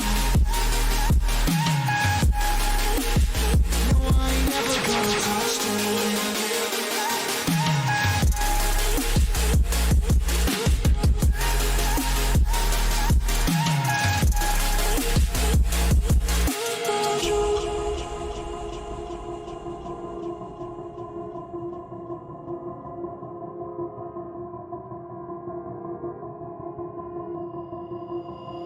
Mind's on, I can't turn it off. Late nights and I'm turning up. Hate life, then I learn to love. Down and out, now I'm way above. I always knew I had it, now I'm living out my dreams. Treat that money like an addict, it's a habit, I'm a fiend. Feeling that rush, rocket ready to launch. Hands up, ready and gone, been waiting too long. Trust on plenty, that's wrong. Old me's dead and that's gone, thank God I'm headstrong. I don't wanna wake up with a doubt that I show 'em everything I'm about. I ain't never going out, I ain't never getting for no clout. Now I'm sitting pretty on the cloud. I can finally say I'm up now, I'm up now. 20,000 on a bus down, I'm on my way up going. All right, welcome back to game number 3 of Style Esports League with Lotus Infamous versus Order of the White Lotus. It is currently 1-1 on this series, so both teams certainly showing that they are very competitive. I am a myth, joined by Sulpan, who is our play-by-play caster for today. I mean, we got a banger of a series for today. We initially thought that it was a block of 2, but thankfully, actually, we're getting a whole series because we get to see who's actually the better team at the end of the night. Yeah, I feel like we need a song that isn't Silver Scrapes, but provides the same level of energy, but a little bit more scuffed. for best of threes because we're at 1-1. We got a series on our hands. We've seen a lot of Tryndamere. We've seen a lot of some crazy hooks here from Fish in the bottom lane, and we're gonna see Gwen once again for the third game in a row here. First picked here by Lotus Infamous. Hey, Silpan, how much you want to bet they're about to pick a Tryndamere in R1 or R2? Here comes Tryndamere Xin Zhao. Xin Zhao, yeah, I could easily see that. Neither team banned it. I mean, Lotus Infamous actually banned 2 of the same champions that is in Game 1. Malzahar, Kled, both champions to ban out the enemy team champion pool or comfort picks. There it is, the Tryndamere. And I assume the Xin Zhao because honestly, Wokian and Ewok both have been playing very well. I think in game number 2, the downfall of OWL was really the bots in the map, or rather, Fish and Linguini just played it very well. Being an Ezreal ADC bot lane shouldn't normally be winning the lane. And of course, OWL blending at the Blitzcrank. I really would hope so. Fish kind of played that spectacularly. They are having the Caitlyn, which is a pretty big mix-up from what has happened so far. Oh, there it is. Well, I mean, this might be big. You're already threatening the lane of Caitlyn Morgana. You've banned out the Blitzcrank, and Fish will probably... I'd have to imagine Fish is looking at another pick or hook champ and thinking, like, that's got to be the move, just because of the pop-off game from game 2 here. And yeah, it will be the Thresh, but now Morgana's on the table here for R3. I bet this is what OWL has been planning for, and it has to be what they're lining up here. It'll be the Varus lock-in as well. Perfect bot lane pair here. Have the mobility to get away with that Lantern for the poor dashless Varus. Thresh as well. Just another strong pickup here. But actually can be the Lux hover, so we'll have to see that one gets locked in. Yeah, Caitlyn Lux is a pretty common bot lane. Of course, Morgana generally was picked earlier on when, of course, Lux is picked only when Morgana is banned, but Lux is good in different areas because she can give more, I guess, just regular shielding, can CC through waves, which I think is a little bit more important part, sets up for Caitlyn traps a little bit easier. Of course, Dark Binding, lasts a lot longer in terms of the root department, but Caitlyn Lux, of course, still a very strong bot lane, but talking about going back to this Varus, I actually really like this pick. I think I like it for 2 reasons. One, I think the Varus, especially if going lethality, is really good against Tryndamere because if you are able to poke down the Tryndamere in fights before he can even engage, he's forced to use the Undying Reach so early on, and you're likely to kill him before he can get any real damage off. But I think the more important reason is the chains of corruption that is really crucial when champions such as Tryndamere are just trying to dive onto you. It not only roots the person who you landed on, but of course people just staying around him if they continue. So a full-on dive play from OWL can't happen. So that just means that Ewok is going to be kind of left to the dirt. To hopefully fend for himself and get out. Yeah, I mean, one of the things that Varus gets credit for as an ADC, despite being immobile, is being one of the few that has self-peel. Stand aside from Draven, sure, it kind of counts. Condemn from Vayne, you kind of want to use that more aggressively. Varus's chains of corruption are so strong in teamfight scenarios. It's an AoE disengage tool, and very few ADCs have that in their kit. Yeah, and then on top of that, the damage profile of the champion just so strong against super squishy characters. And with Caitlyn and Lux both being picked up, if it is lethality, it's going to be a lot of damage, to say the least, onto OWL. And I've seen this before. I casted a game with Necrox where we both slept on Varus really hard in a draft, even into enemy tanks. But the reason why the team with the Varus simply won is because they were able to constantly poke out the enemy team before any fight even broke out. So that's what I'm looking for Akon, or in this case Linguini, his alt name, to do.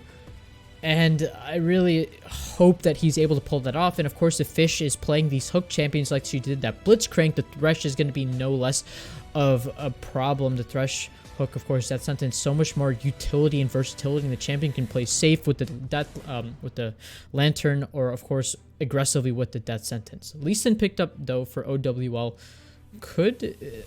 No, I doubt that's being flexed to the top lane. Yeah, I have to imagine this is either mid or jungle. Yeah. I'm kind of surprised they didn't go for that Xin Zhao early. I feel like Lux would not be a contested pick here. So I'm not sure about Red 2ing the Lux. It's very interesting to me. But they will get the Lee Sin pick. Strong solo laner in his own right, as well as a good flex pick here. And now a Warwick in rebuttal. Now this is interesting. Yeah, the Warwick is not something we've seen in this series so far, and I think Heaven Time hasn't really ever pulled it out, if I remember correctly. Of course, Galio's still locked in here for dive in the mid lane, and I think it's really good, but all around their team composition is once again very all in heavy, right? You have the Gwen, the Warwick to dive in, and then of course the Galio to follow up, and then the Varus there to DPS. I will say though, they don't have a lot of super late game threat. When you're going against a Caitlyn and potentially the Xerath, there it is, the Xerath pick, you're going to be kind of screwed in the scaling department if it gets to later than, if it gets to that Elder Dragon, you're probably going to be just straight up losing team fights off of scaling alone. But if Lotus Infamous can get these proactive plays in the early game, shut down the Tryndamere, get the Varus ahead, they can easily make this work. Yeah, I'm looking at a poke and siege composition here from OWL with the Dragon's Rage available to try and create some kind of pick potential. But I'd say it's going to be much harder to execute than this run at you composition, which in theory beats out a 1-4. Tryndamere, there's no way that Tryndamere will be staying with this team. He's going to be in that side lane once again here against Midai in that top lane, always chasing each other around the map. And hopefully this game, we won't see a first blood just handed over to Tryndamere once again. Yeah, I mean, that's what's happened in both games, 1 and 2. It'll make it a little bit easier at the very least for Lotus Infamous to play the game, or at least for Midai, who hasn't been doing so hot in the 1v1 matchup, so to speak. But, we've never seen him in a fair comparison in a 1v1 simply because Tryndamere has always gotten early gold, able to kind of equalize a lane where he theoretically should be losing by getting an extra long sword at the beginning of the lane. But what you were saying about the 4-1 not being as strong as just a straight up 5v5 team fight, I completely agree with that, but I want to add on to that as well. It's just that OWL don't have anything to kind of peel for themselves if they do just want to straight go in. Like, sure, you have the Lee Sin kick to ult back someone from Lotus Infamous, but when you're going against a Warwick who can just unstoppable ult onto you, that won't work very well. If you're going against Varus who can use the Chains of Corruption to just lock you down from long range, that won't really work either. So OWL are really going to have to play the 4 side of the map really cautiously, because all 4 of them are very squishy and relatively immobile characters. Yeah, and of course Warwick just so good. Wait, that's Gwen jungle. It could be. I might be doing kind of like another troll, like we're gonna trade in a second. I wouldn't be surprised to see it Gwen jungle, but I think the more likely case here is Midai picking it up once again. I have to believe it's a comfort matchup for Midai. Playing this Gwen into Tryndamere, they believe they can win it. They've done it now 2 games in a row. Could be 3 here if they do go for that trade. But Warwick is kind of like a budget Nocturne in a way. Can pop the blood scent, really just run down one target, get on top of them, and rather than chasing forward constantly and then having to get the fear, it's an instant lockdown if that skill shot lands. Right. Followed up by the fear, followed up by the hero's entrance. The same pick potential exists for this team composition, and so I'm really looking for them to utilize that once again. Yeah, and with 20 seconds left, about normally most leagues have the 20-second rule of switching, so if Gwen or Heaven Time and Midai decide to swap, it would have been about 5 seconds ago. So unless the rule doesn't exist, I think it's actually a Warwick top lane and a Gwen in the jungle, Sulpan. Yeah, I mean, I was trying to theorize that we could have Gwen jungle in the last game, but here it is. So giving them a little bit of a surprise, will be the Gwen jungle here in this game as Heaven Time locks it on in. And now the only question on my mind is, how practices Midai here on the Warwick top? I mean, if he's pulling it out, I feel like he's got to be confident in it, but I feel like that is less of my concern, Sulpan. I feel like it's less of can Midai play Warwick, it's more of can Heaven Time play Gwen, because you said this earlier, which is that junglers, with so many other priority junglers to pick and Gwen being a relatively hard champion to play well, we need to hope that Heaven Time has the Gwen technology on download, or on lock at the very least, if he wants to stay competitive in the game. Like we saw Midai, he has good Gwen mechanics, he just unfortunately found himself in the bad end of a bad fight, and in this case a bad matchup as well for against the Tryndamere. So maybe this Warwick tech is going to be a lot better because he can instantly lock down the Tryndamere. I'm not sure actually how the ultimate of Warwick interacts with Tryndamere ultimate. I thought that Tryndamere could use his ultimate even if he's suppressed. Am I wrong on that? Do you know? Yeah, so like any crowd control, I believe you can use Unstoppable Rage through. So knockups, right, suppresses, I think it all works. Okay, so then what I maybe assume is that the Warwick is just here to kind of peel him off, because Warwick has so much CC, the Fear Awake, which kind of denies all of Trinimir's kit, even if he does have the Undying Rage available. And then, of course, the Suppress to keep him locked down. So I think this is more of just a CC bot tool rather than a champion specifically to counter Trinimir. Maybe in lane, actually, now I'm thinking about it, Trinimir might struggle against the Warwick simply because he probably just gets out damaged. Just gets, I think, like short trades from Warwick probably just beat out the Trinimir the moment the fear goes off. I'm not 100% sure. I'm not really a Warwick top lane master, so to speak, but I mean, that's very interesting. Yeah, I mean, I I assume think it has Warwick some wins. strengths, but I do believe he'll be hopping off the broadcast for just a moment as we get loaded up into the game here. Stay tuned. We got an exciting top matchup on our hand, and of course, Scaff Silver Scrapes here as we move towards the 1-1 in the best of 3. Stay tuned.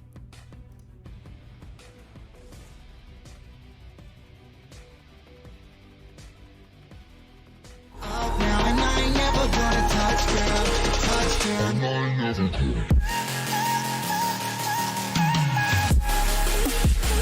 I ain't never gonna touch girl.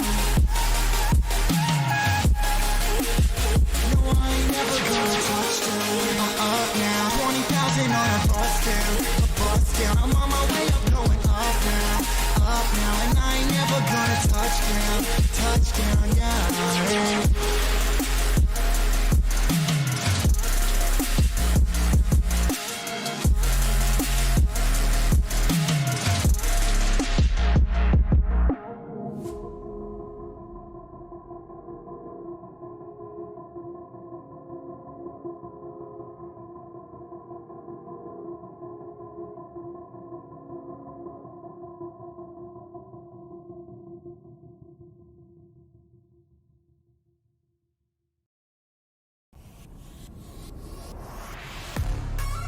KDA, should we show them how we do it every day?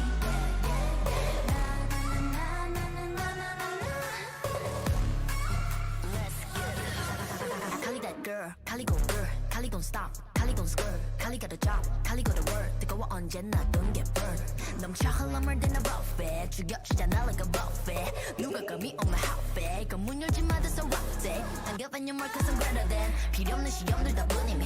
But all of my numbers are talking babe. 부르마 on message monopoly. 눈종이 돈이 나 real 필요 없대 너네들이 만든 돈들 go get it, go get it, go get it. The mission 눈을 못 떼 못해 그래 너도 그래 cause I got it different.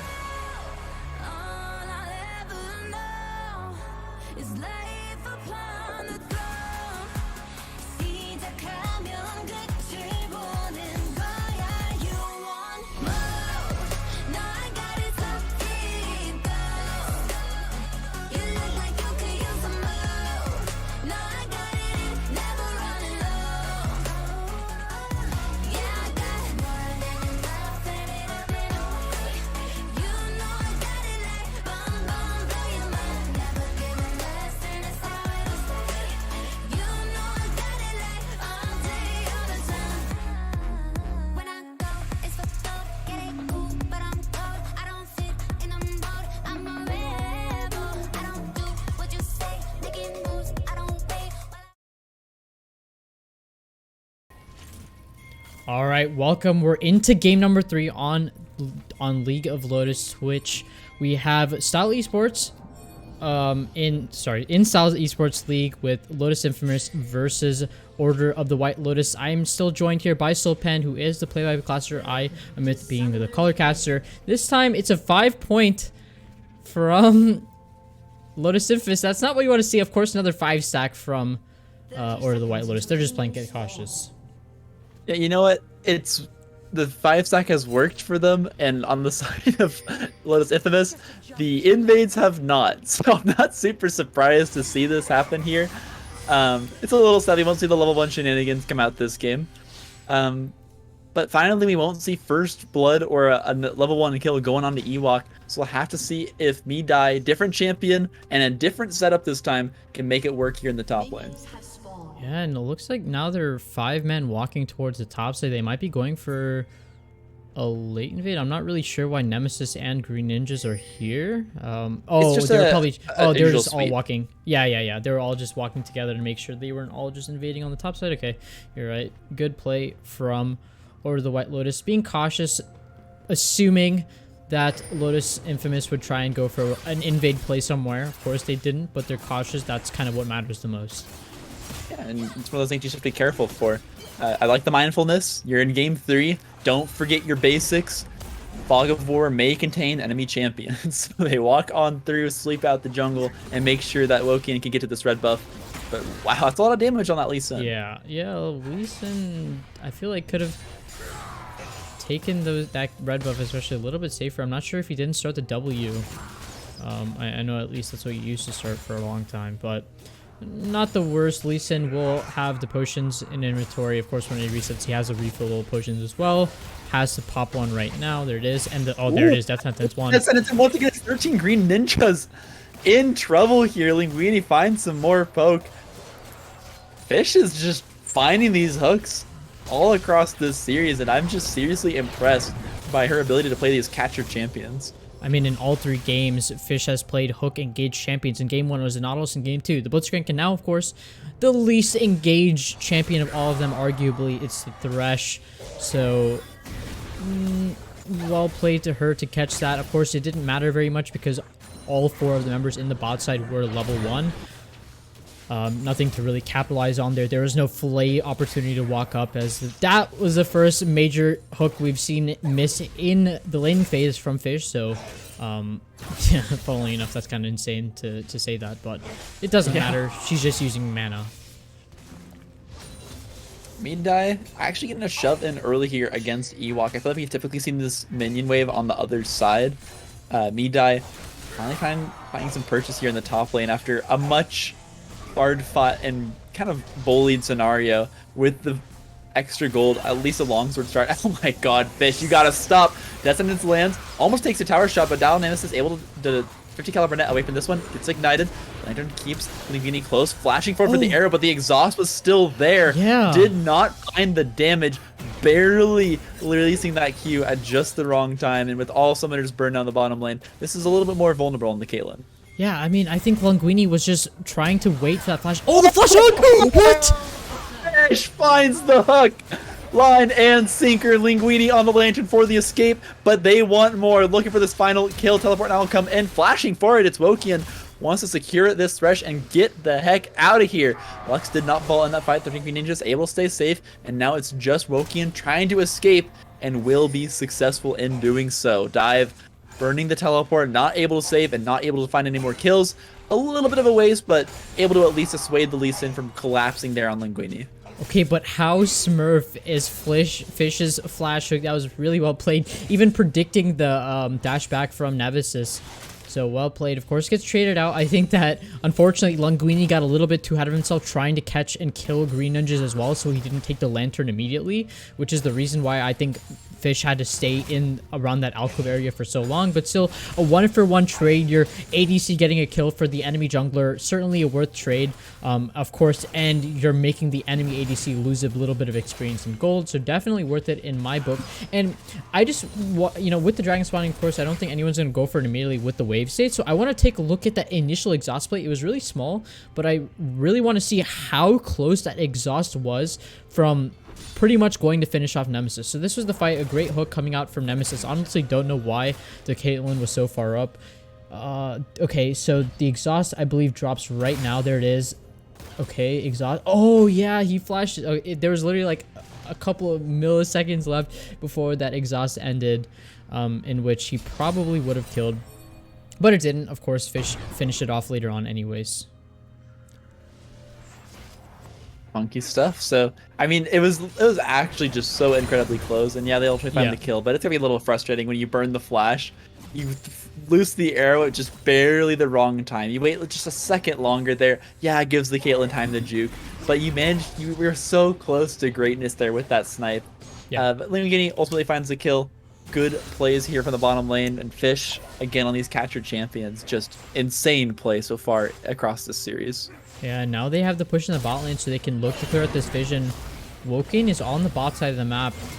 whereas Heaven Time is on the top side, so the Dragon really can't be secured with this extra push. Woken actually might be looking for a play on the bot side of the map. No, he won't. He'll just go back into his jungle, realizing that Daddy M Close and Linguini already found them out. Keep in mind, every second that this Lee Sin doesn't find some sort of purchase, some sort of advantage for their team, Heaven Time's just been farming this entire game. Hasn't really gone for too much gank pressure or lane pressure. Just happy to farm this one out. And if you're playing Gwen and you're not super familiar, that's kind of what you want. You don't want to go for the crazy mechanical hard plays. You're happy to just farm it out against this Lee Sin. You don't have to do too much as long as your lanes are playing this well. And they just continue to do that.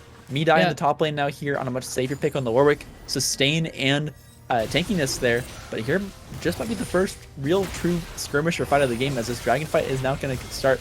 Teleport coming in here on the top lane, dashing it on forward, dive once more. Wokian in trouble here in the pit, tries to find the ward, but it's too late, just barely not finding the time. Gonna dash out of this one with the hero's exit, I don't even have to say, to get back towards the dragon.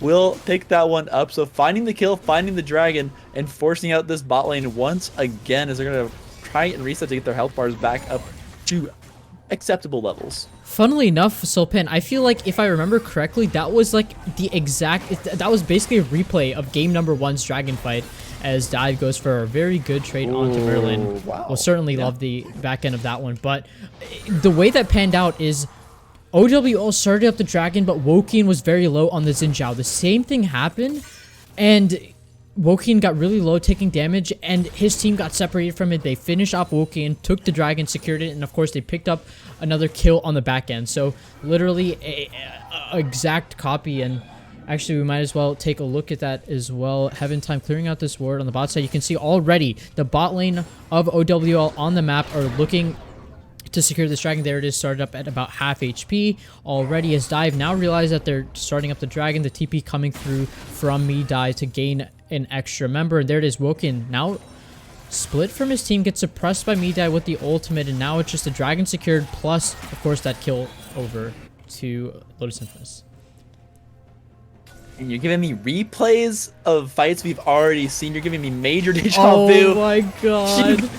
What? Chains of Corruption will also land. 13 green ninjas can't go anywhere in this lane. Flash available, but just not having the reflexes to get out of the way of that death sentence. I am just perplexed. I like Fish is making it seem so easy, Sulpan. Like all of these just like hooks, like through Fog of War, through minion waves, through whatever it is, like they just seem so simple when she's doing it. I mean, like she's getting the kills, getting Linguini ahead most of all. And if you remember from last game, Linguini's Ezreal was one of the reasons they won so many key fights with that Ezreal DPS. So if you can do it on the Varus, already has a serrated Dirk plus Onion Boots in inventory, going to be very strong at this point. But oh, he's getting focused. That's Great why you flash. go for the flash buffer kick. Wokian finds the delayed kick here on the Linguini, but almost actually the kill coming out here. Double flash forward. dodge. Won't find anything. Where was that Lux Q placement? It was just so far away from where Linguini is actually playing. There's nothing left in the tank for this team as they burn 2 flashes to try and find the last hit, but get nothing. Oh.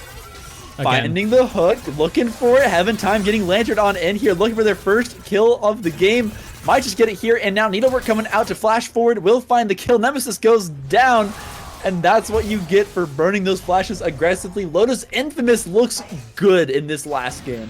Yeah, they're running on all cylinders today, as Dive looking to get ganked by Wokian, but no kick available. He used it just earlier, so he's going to get out for free. Dadium closes in the wings for a lantern if necessary, but won't need it, as Dive is safe at his tower. Going to get poked down by Merlin KL, but it won't mean very much when you're playing Galio and have that magic shield up every so often with the with the W passive. So overall, yeah, I mean, a great start for Lotus Infamous. They have the dragon. They're up about 1.4k gold, and more importantly, the gold difference in the bot lane is almost 1k already. So certainly Fish's plays are not going to waste at all, and we said that Varus was going to be a very key factor in this game when it came to these team fights.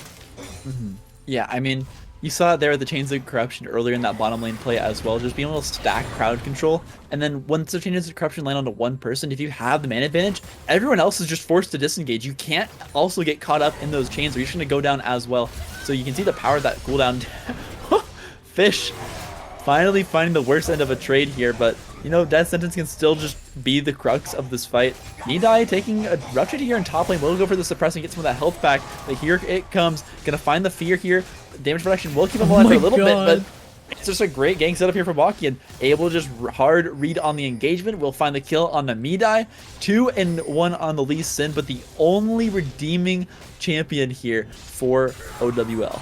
Yeah, the funny thing is both champions are just standing there autoing each other to death, and the healing from Midai seemed like it was so close. Oh, but the aggressive play.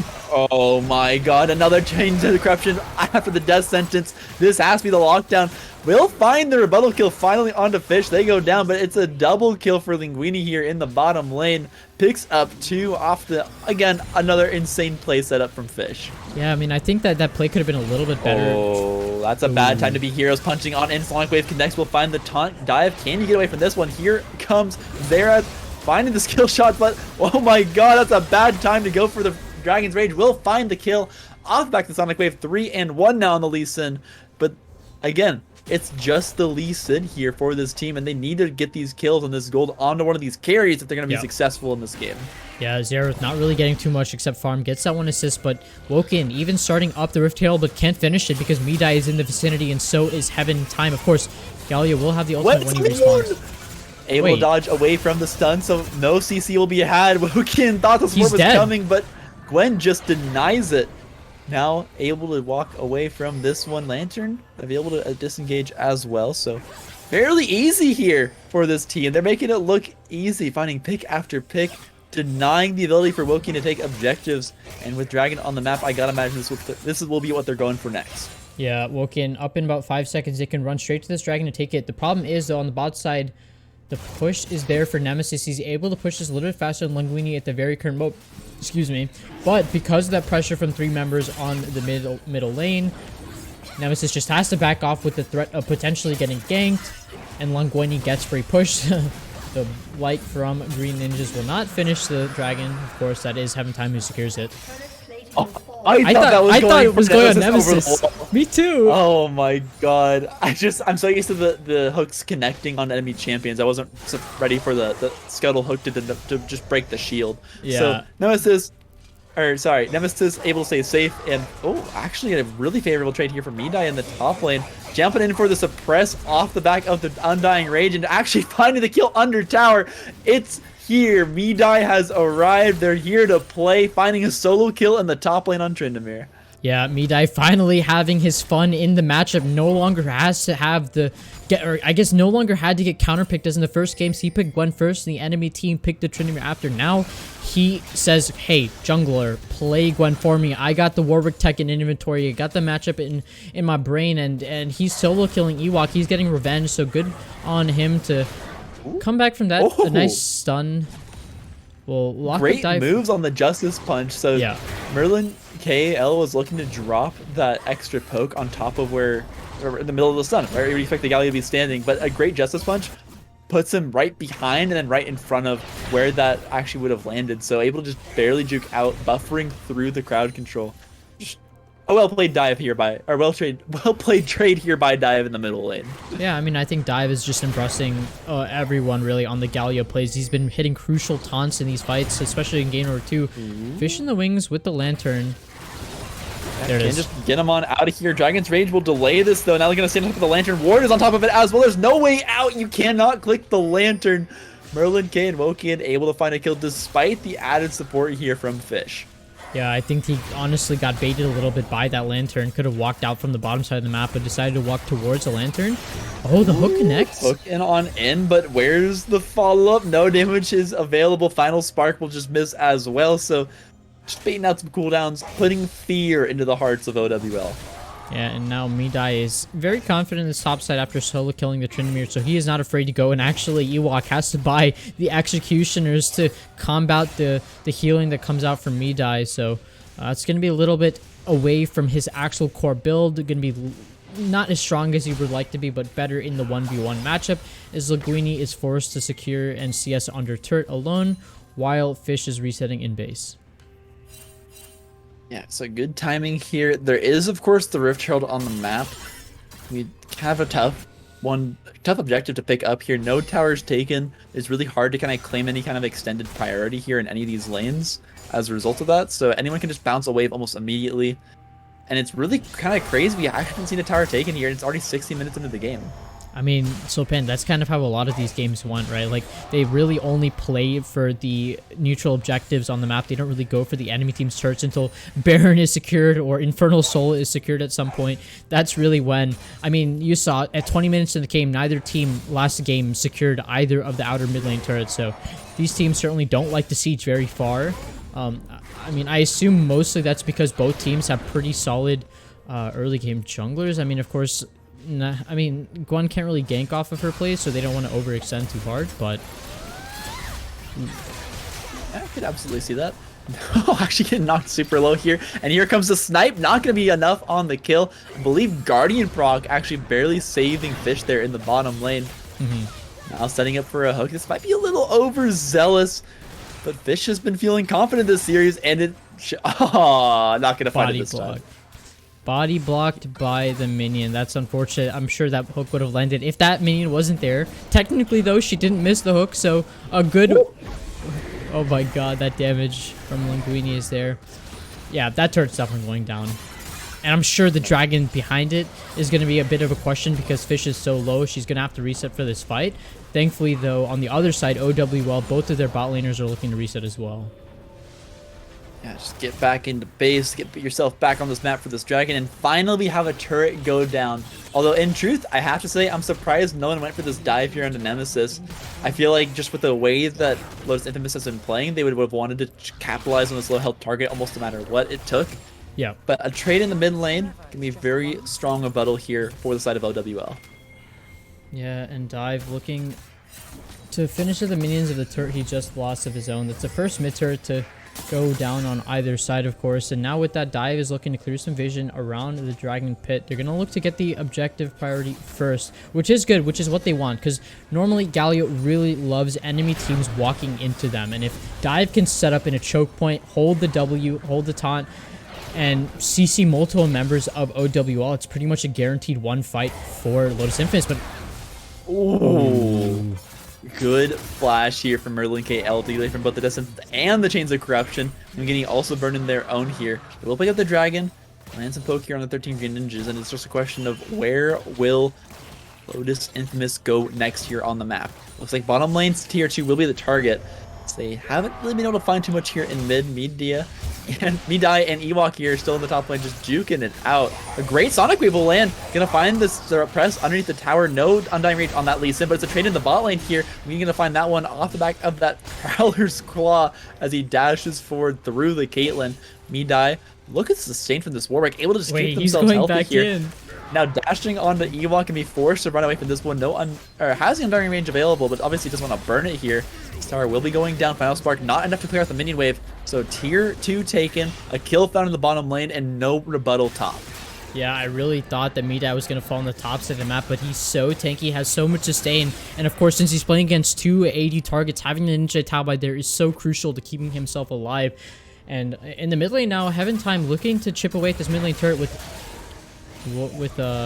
Merlin being there. Of course, it's going to be a little bit hard to do so. They're going to back off. They're going to look to siege later on once they can have more members, especially Linguini, who's probably the best player to siege in the first place because he can outrange almost every member except probably the Caitlyn.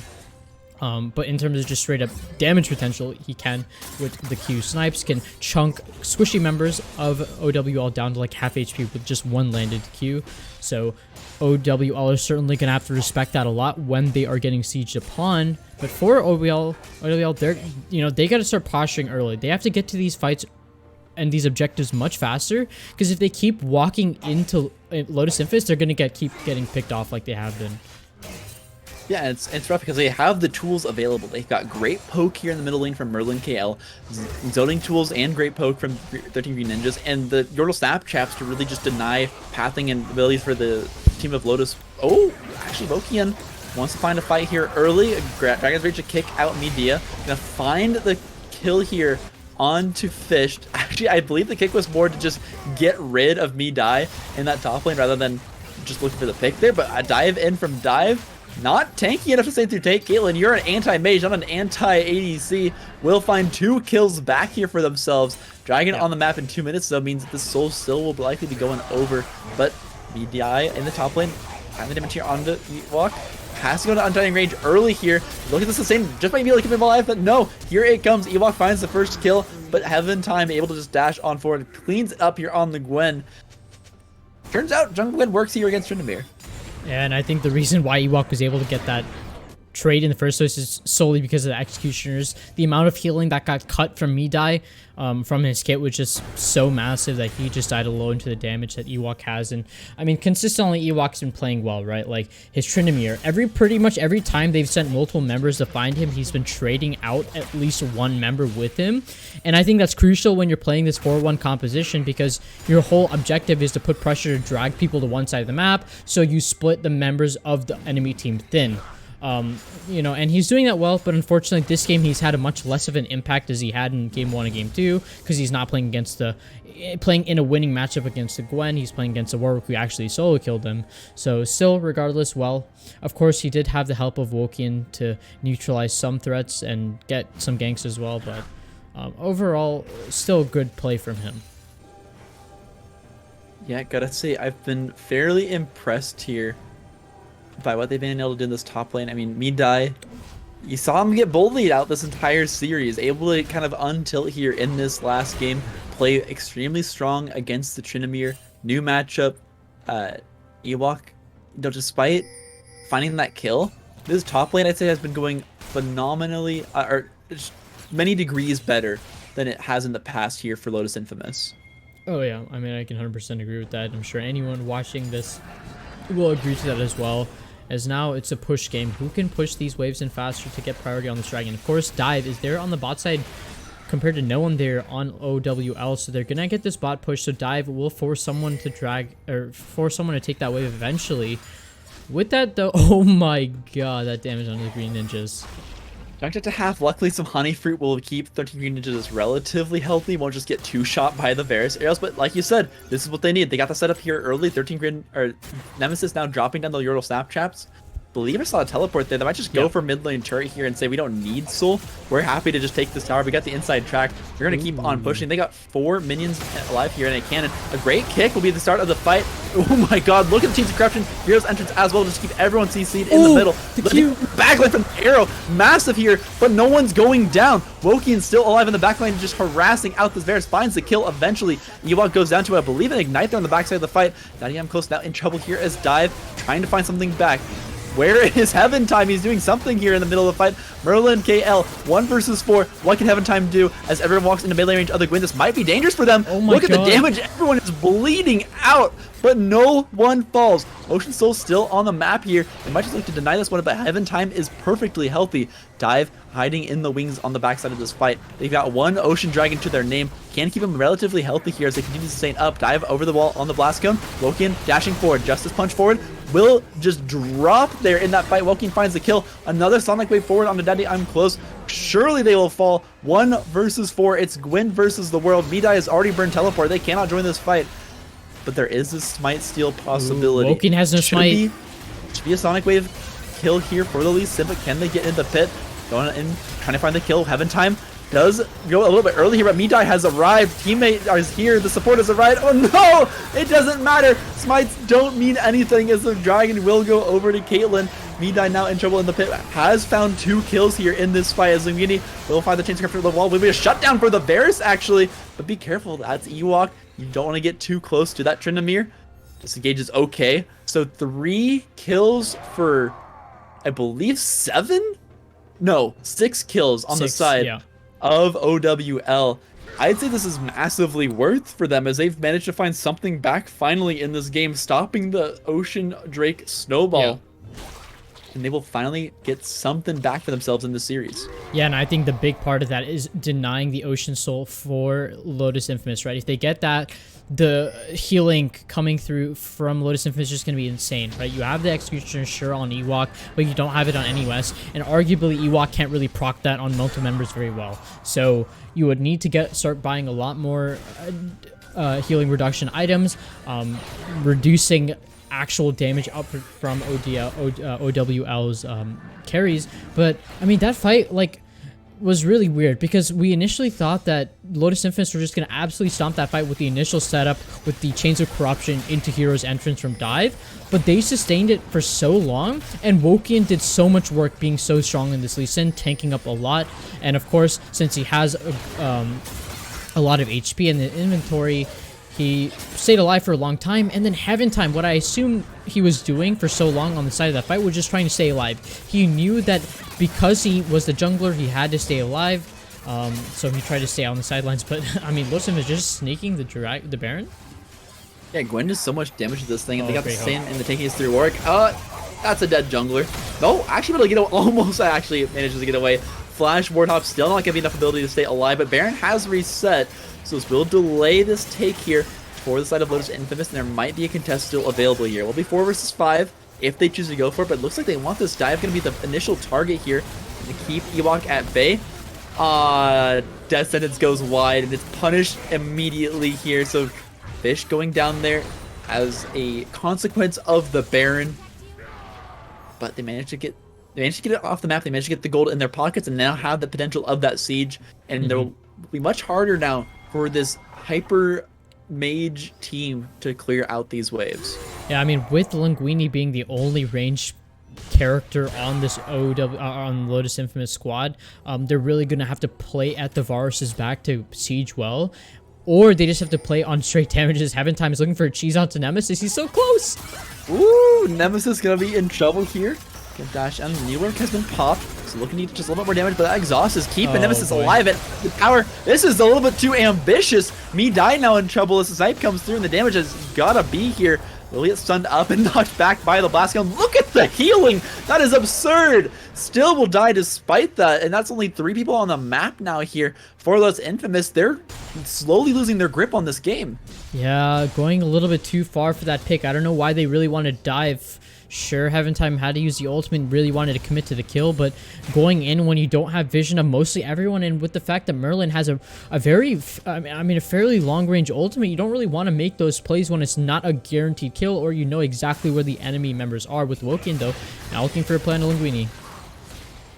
And will be the flash burn available for the next time Wokian wants to go for one of these kicks, and Wokian's flash will be up before his, so good potential there to try and find a pick onto the Varus, and that's exactly what they need.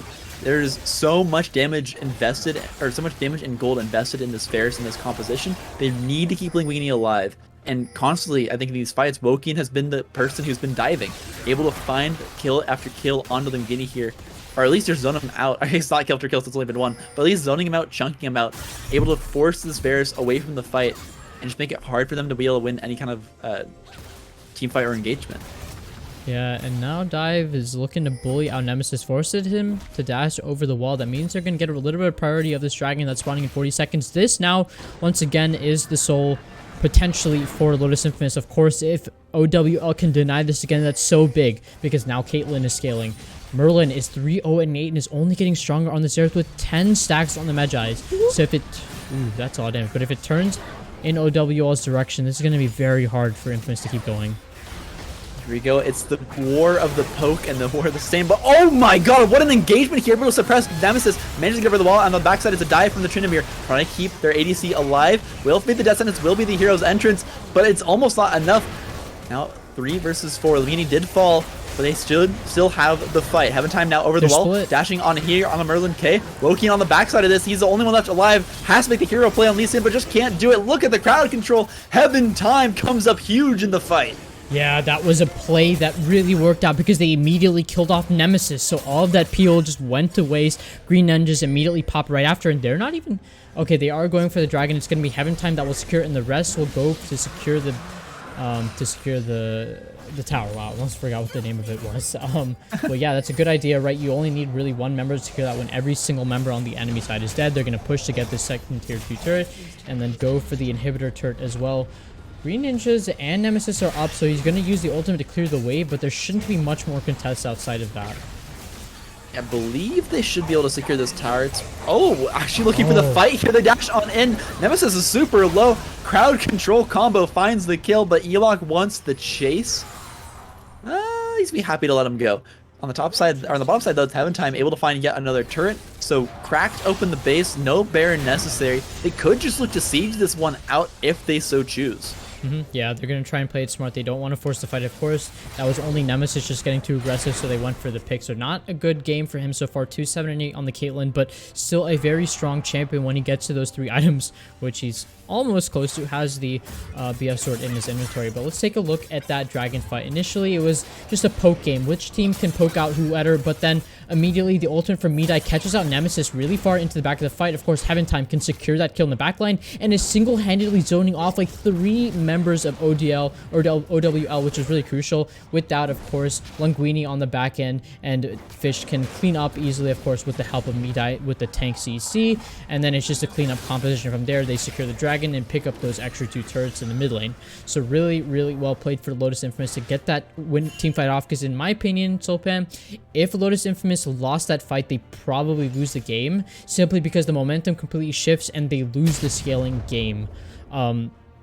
Of course, they still have the pick composition. They can still find somebody randomly and play off of that, but that would have been another dragon given over 2 dragons. It would have been a lot of stalling for OWL, but it didn't happen, so of course that's just all hypothetical.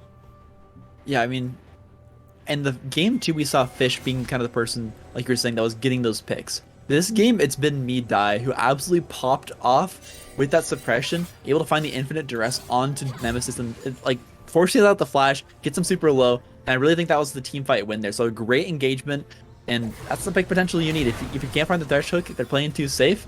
Warwick's got a much longer range. Just go for that. They find a great engagement. Now with the Ocean Soul in their pocket, it's gonna make fighting this Warwick just that much harder. Yeah, I mean, the healing coming through from him, of course. Not anymore. Oh, there it is. Executioner's on Wokian, of course, also will be picked up. Ooh, I don't know about this one. We'll find the hook onto Marilyn K. Oh, and Hero's Entrance. God, the damage. Hero's Entrance onto 3 as well. Heaven Time's on the other side of this fight. They find everyone 4 for 0 almost instantaneously. It all came right after I was talking smack onto Fish. Finds the hook, finds the fight, and they clean house here against OWL. Yeah, and with 30 seconds left, I doubt there's any way for Ewok to do this. It's the same thing as game number 2, of course. Ewok left for the hills at the end of the game, just standing in his base to defend. They're waiting for the wave to come in, but this is surely an end game with 20 seconds left on most of the members of OWL.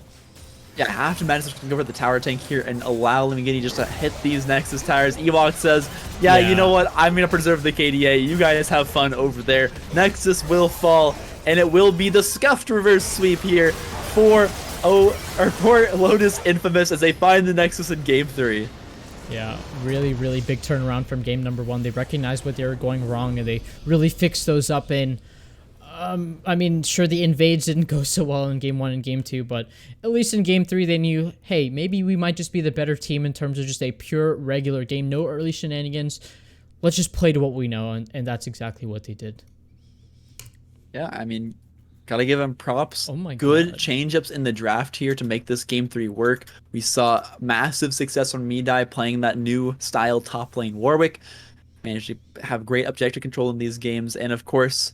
Fish for carrying the early game here for Linguini, and just what a team fight composition that they managed to draft here. Yeah, and no, don't sleep on Midai, of course. He actually did the most damage in the entire game somehow with playing the Warwick, of course, being melee range in so many of those fights and fighting with Ewok in the top side for the most of the game. I could see why, but it really surprises me that he did more damage than Linguini, who was playing lethality Vars against 4 relatively squishy targets. So certainly well played to Midai. He did a lot of work for his team, and of course catching that ultimate onto Nemesis at that dragon fight for getting the soul was really crucial in winning that game. Yeah, and I just want to give, I mean, even another shout out here to the other Lotus team, not of course a part of the Lotus org, but OWL put up a phenomenal fight here in this last game. Again, almost actually managing to claw their way back on in. Good pickups there in the top lane. Good stop on the Dragon Snowball, but it ultimately just wasn't enough against this extremely powerful team fight composition. And it all came down to that last team fight. One hook coming in from Fish finds the fight, and it all came up Lotus Infamous. Yeah, and now for OWL, the only like thing I have for them, like advice wise, like, you know, they're picking up the Tryndamere. Sure, he seems very confident on it, but like to me, they're kind of hinging on this 4-1 really hard to the point where what they're drafting on the 4 side is like not ideal, right? Like you can draft the Tryndamere, which will probably win the duel in almost every scenario except certain counterpick champions on the side lane. But then if you're drafting something like, you know, the Lee Sin, the Xerath, the Lux, the Caitlyn on the 4 side, that's not going to really work out, because if any slight engage happens, all 4 of those 4 members are likely to die, or at the very least, it's an objective given away to the other side of the team. So I think they can certainly play around Ewok and his Tryndamere like they tried to in pretty much all 3 of these games. I think they just have to fix their draft on the bottom half of the map. I mean, we called it out earlier. Where was the Black Shield this game? Imagine how useful that could have been. But ultimately, I'd say this was a draft win absolutely here for Lotus Infamous, getting the Thresh and then not even have to worry about the Morgana since the Lux was locked in. It just made a very tough game here for OWL. Yeah, and with that, I'm sure someone will let me know. Is there anyone on Lotus Infamous willing to do an interview? I know personally, of course, I would give the MVP. I'm sure we both could agree. I think Fish ideally had the most carry potential, and especially playing support, you don't hear that very often. Getting Linguini ahead in these positions was really crucial. Finding those picks in the late game, playing the Blitzcrank was also very big. But I mean, anyone who would like to give a word would be perfect. I have not talked to members of Lotus Infamous in a long time, so it'd be nice to hear. But of course, if they do not or they cannot, that is totally okay with me. Also realizing now that I don't have permission to drag people in, so I don't think I can. Okay, let me see if I can drag you in. Oh, okay. Hello, Fish. Hello. Thank you for joining the interview. Hello. Mute the stream so I didn't have to hear myself. No, oh, I see. You have to mute this. That's, hey, why are you saying that? Okay, anyways. So first of all, congratulations on your win tonight. I mean, my first questions to you guys is, I don't really know too much about this style esports league that you guys are in, but starting off 0-2, how does it feel to get this necessary win against OWL? It feels really good. The team that we lost to ended up going like 12-2, and this is the only team that beat them, so getting a win against them. That's big, yeah. I mean, winning against the team that the best team theoretically lost to means that you guys are certainly up there for the taking. How many games do you guys have in your regular season? Do you know? Unlimited. We have to play a minimum of 8. A minimum of 8, I see. Okay. Silpan, do you have any questions for Fish? Yeah, I got a big one. Game 2, you hook the Ziggs over the wall, your 2 teammates flash forward. Who took the fall for that one? Oh no. I never do anything wrong. Of course. Very good. Good answer. Good answer. Hey, I was a little more of a serious note. You played in these 3 games 3 different hook champions. You had Nautilus, you had the Blitzcrank obviously in game 2, and game 3 you locked in the Thresh. There's kind of a new classification that I've heard getting floated around called catcher champions as a class. Bard is considered to be another catcher champion, using the lockdown through the ultimate and then following it up with tunnels as well as the stun to kind of catch out a group or one person. Are you looking to add Bard to your champion pool, or is Bard already in your champion pool? Let's just say I have a Smurf called Barter Daddy. Yeah. I saw the moment you said Bard, I was like, oh god, this is not gonna go in the correct direction. But So, yeah, I would say Bard is in the pool. Bard is in the pool. So does that mean she's a catcher champion player then, Silpan? I guess I'd have to say, yeah, you're a catcher champion player. So congrats on maining the newest class of League of Legends. When will we see you on Pike? Oh, Pike. Oh, let's just say I've had a few bad games on Pike and Oh. won't see it for a long time. Oh, that's too bad. So no Pike, but we got all the other catchers in the midst coming up here. So keep your bans free, as there's a lot of champions with the hook. So, what are your expectations, Fish, of this league? Like, how do you guys think you're going to finish? Like, you think you guys are easily contenders for top 1, top 3? Like, what do you think so far off these few games? I mean, if we beat the theoretically best team, there should be no reason why we can't win the whole thing. So Fair enough. I think anything less than first place is disappointment for us. Oh, that, I mean, I guess it makes sense. And then the last thing is, I know you guys had Rava in mid lane before. How is Dive incorporating into this team, coming off of Drift? Oh my god, it's such a nice upgrade. Oh my god. Rava was Wait. so bad dragging the team down, and now we have a stud in the mid lane carrying us. Wait, hold on. You did not need to do Rava like that. That's crazy. Oh no. Okay. Well, hey, you guys all heard it. The BM coming out from Fish, no matter what the question is. Sulpan, you have any final questions before we end it tonight? No, I just want to give one final congratulations, of course.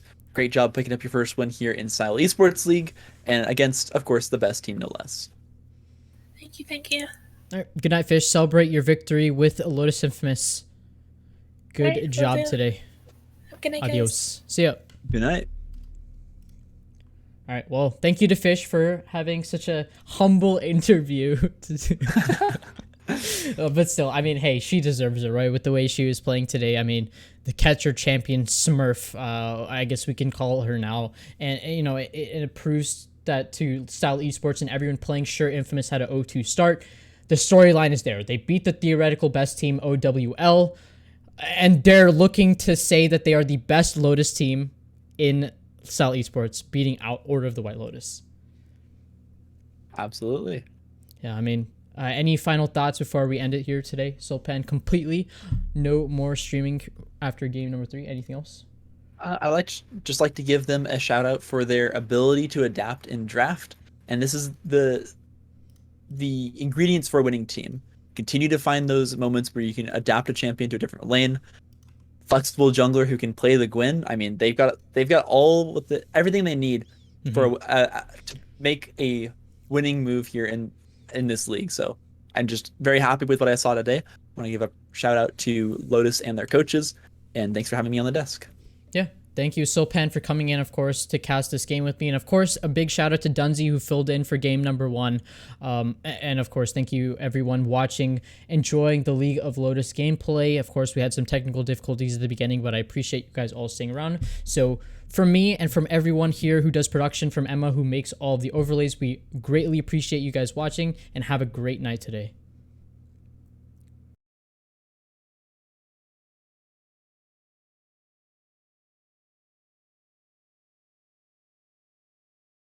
I got different DNA. What's higher than the top? That's me. Come take a look before falling on my feet.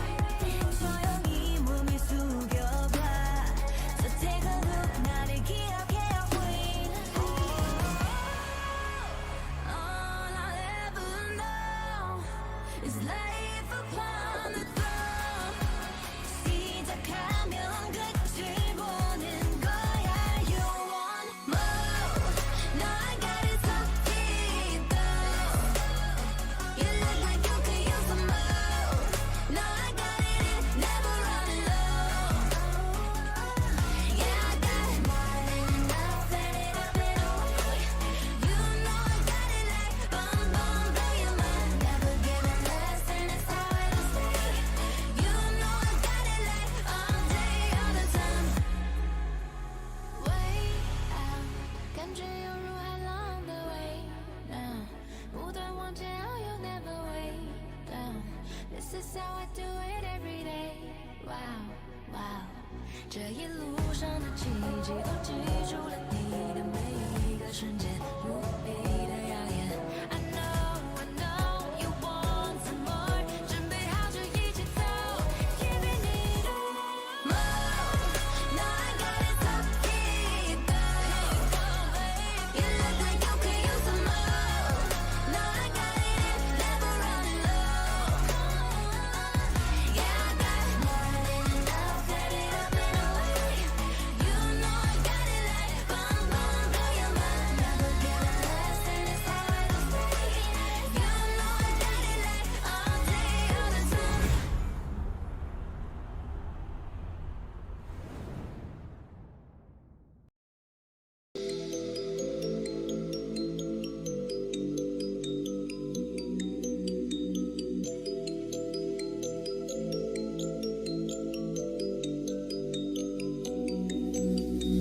I just wanna feel free, and I just wanna be me. Yeah, I just wanna go so crazy. I just wanna be a freak. Yeah, I just wanna rise to the top. Yeah, I just wanna go reach the peak. So I've been really well focused on success. Hey, y'all will see. Yeah, you won't see that I will get it. Cause I'm really focused, man. I make it with the rap and I just follow my path. I just follow my passion. To me, this is what's precious. Yeah, in my soul, man, I can feel it. So every single verse, man, I just gotta go and kill it, man. I gotta be the kid I could be.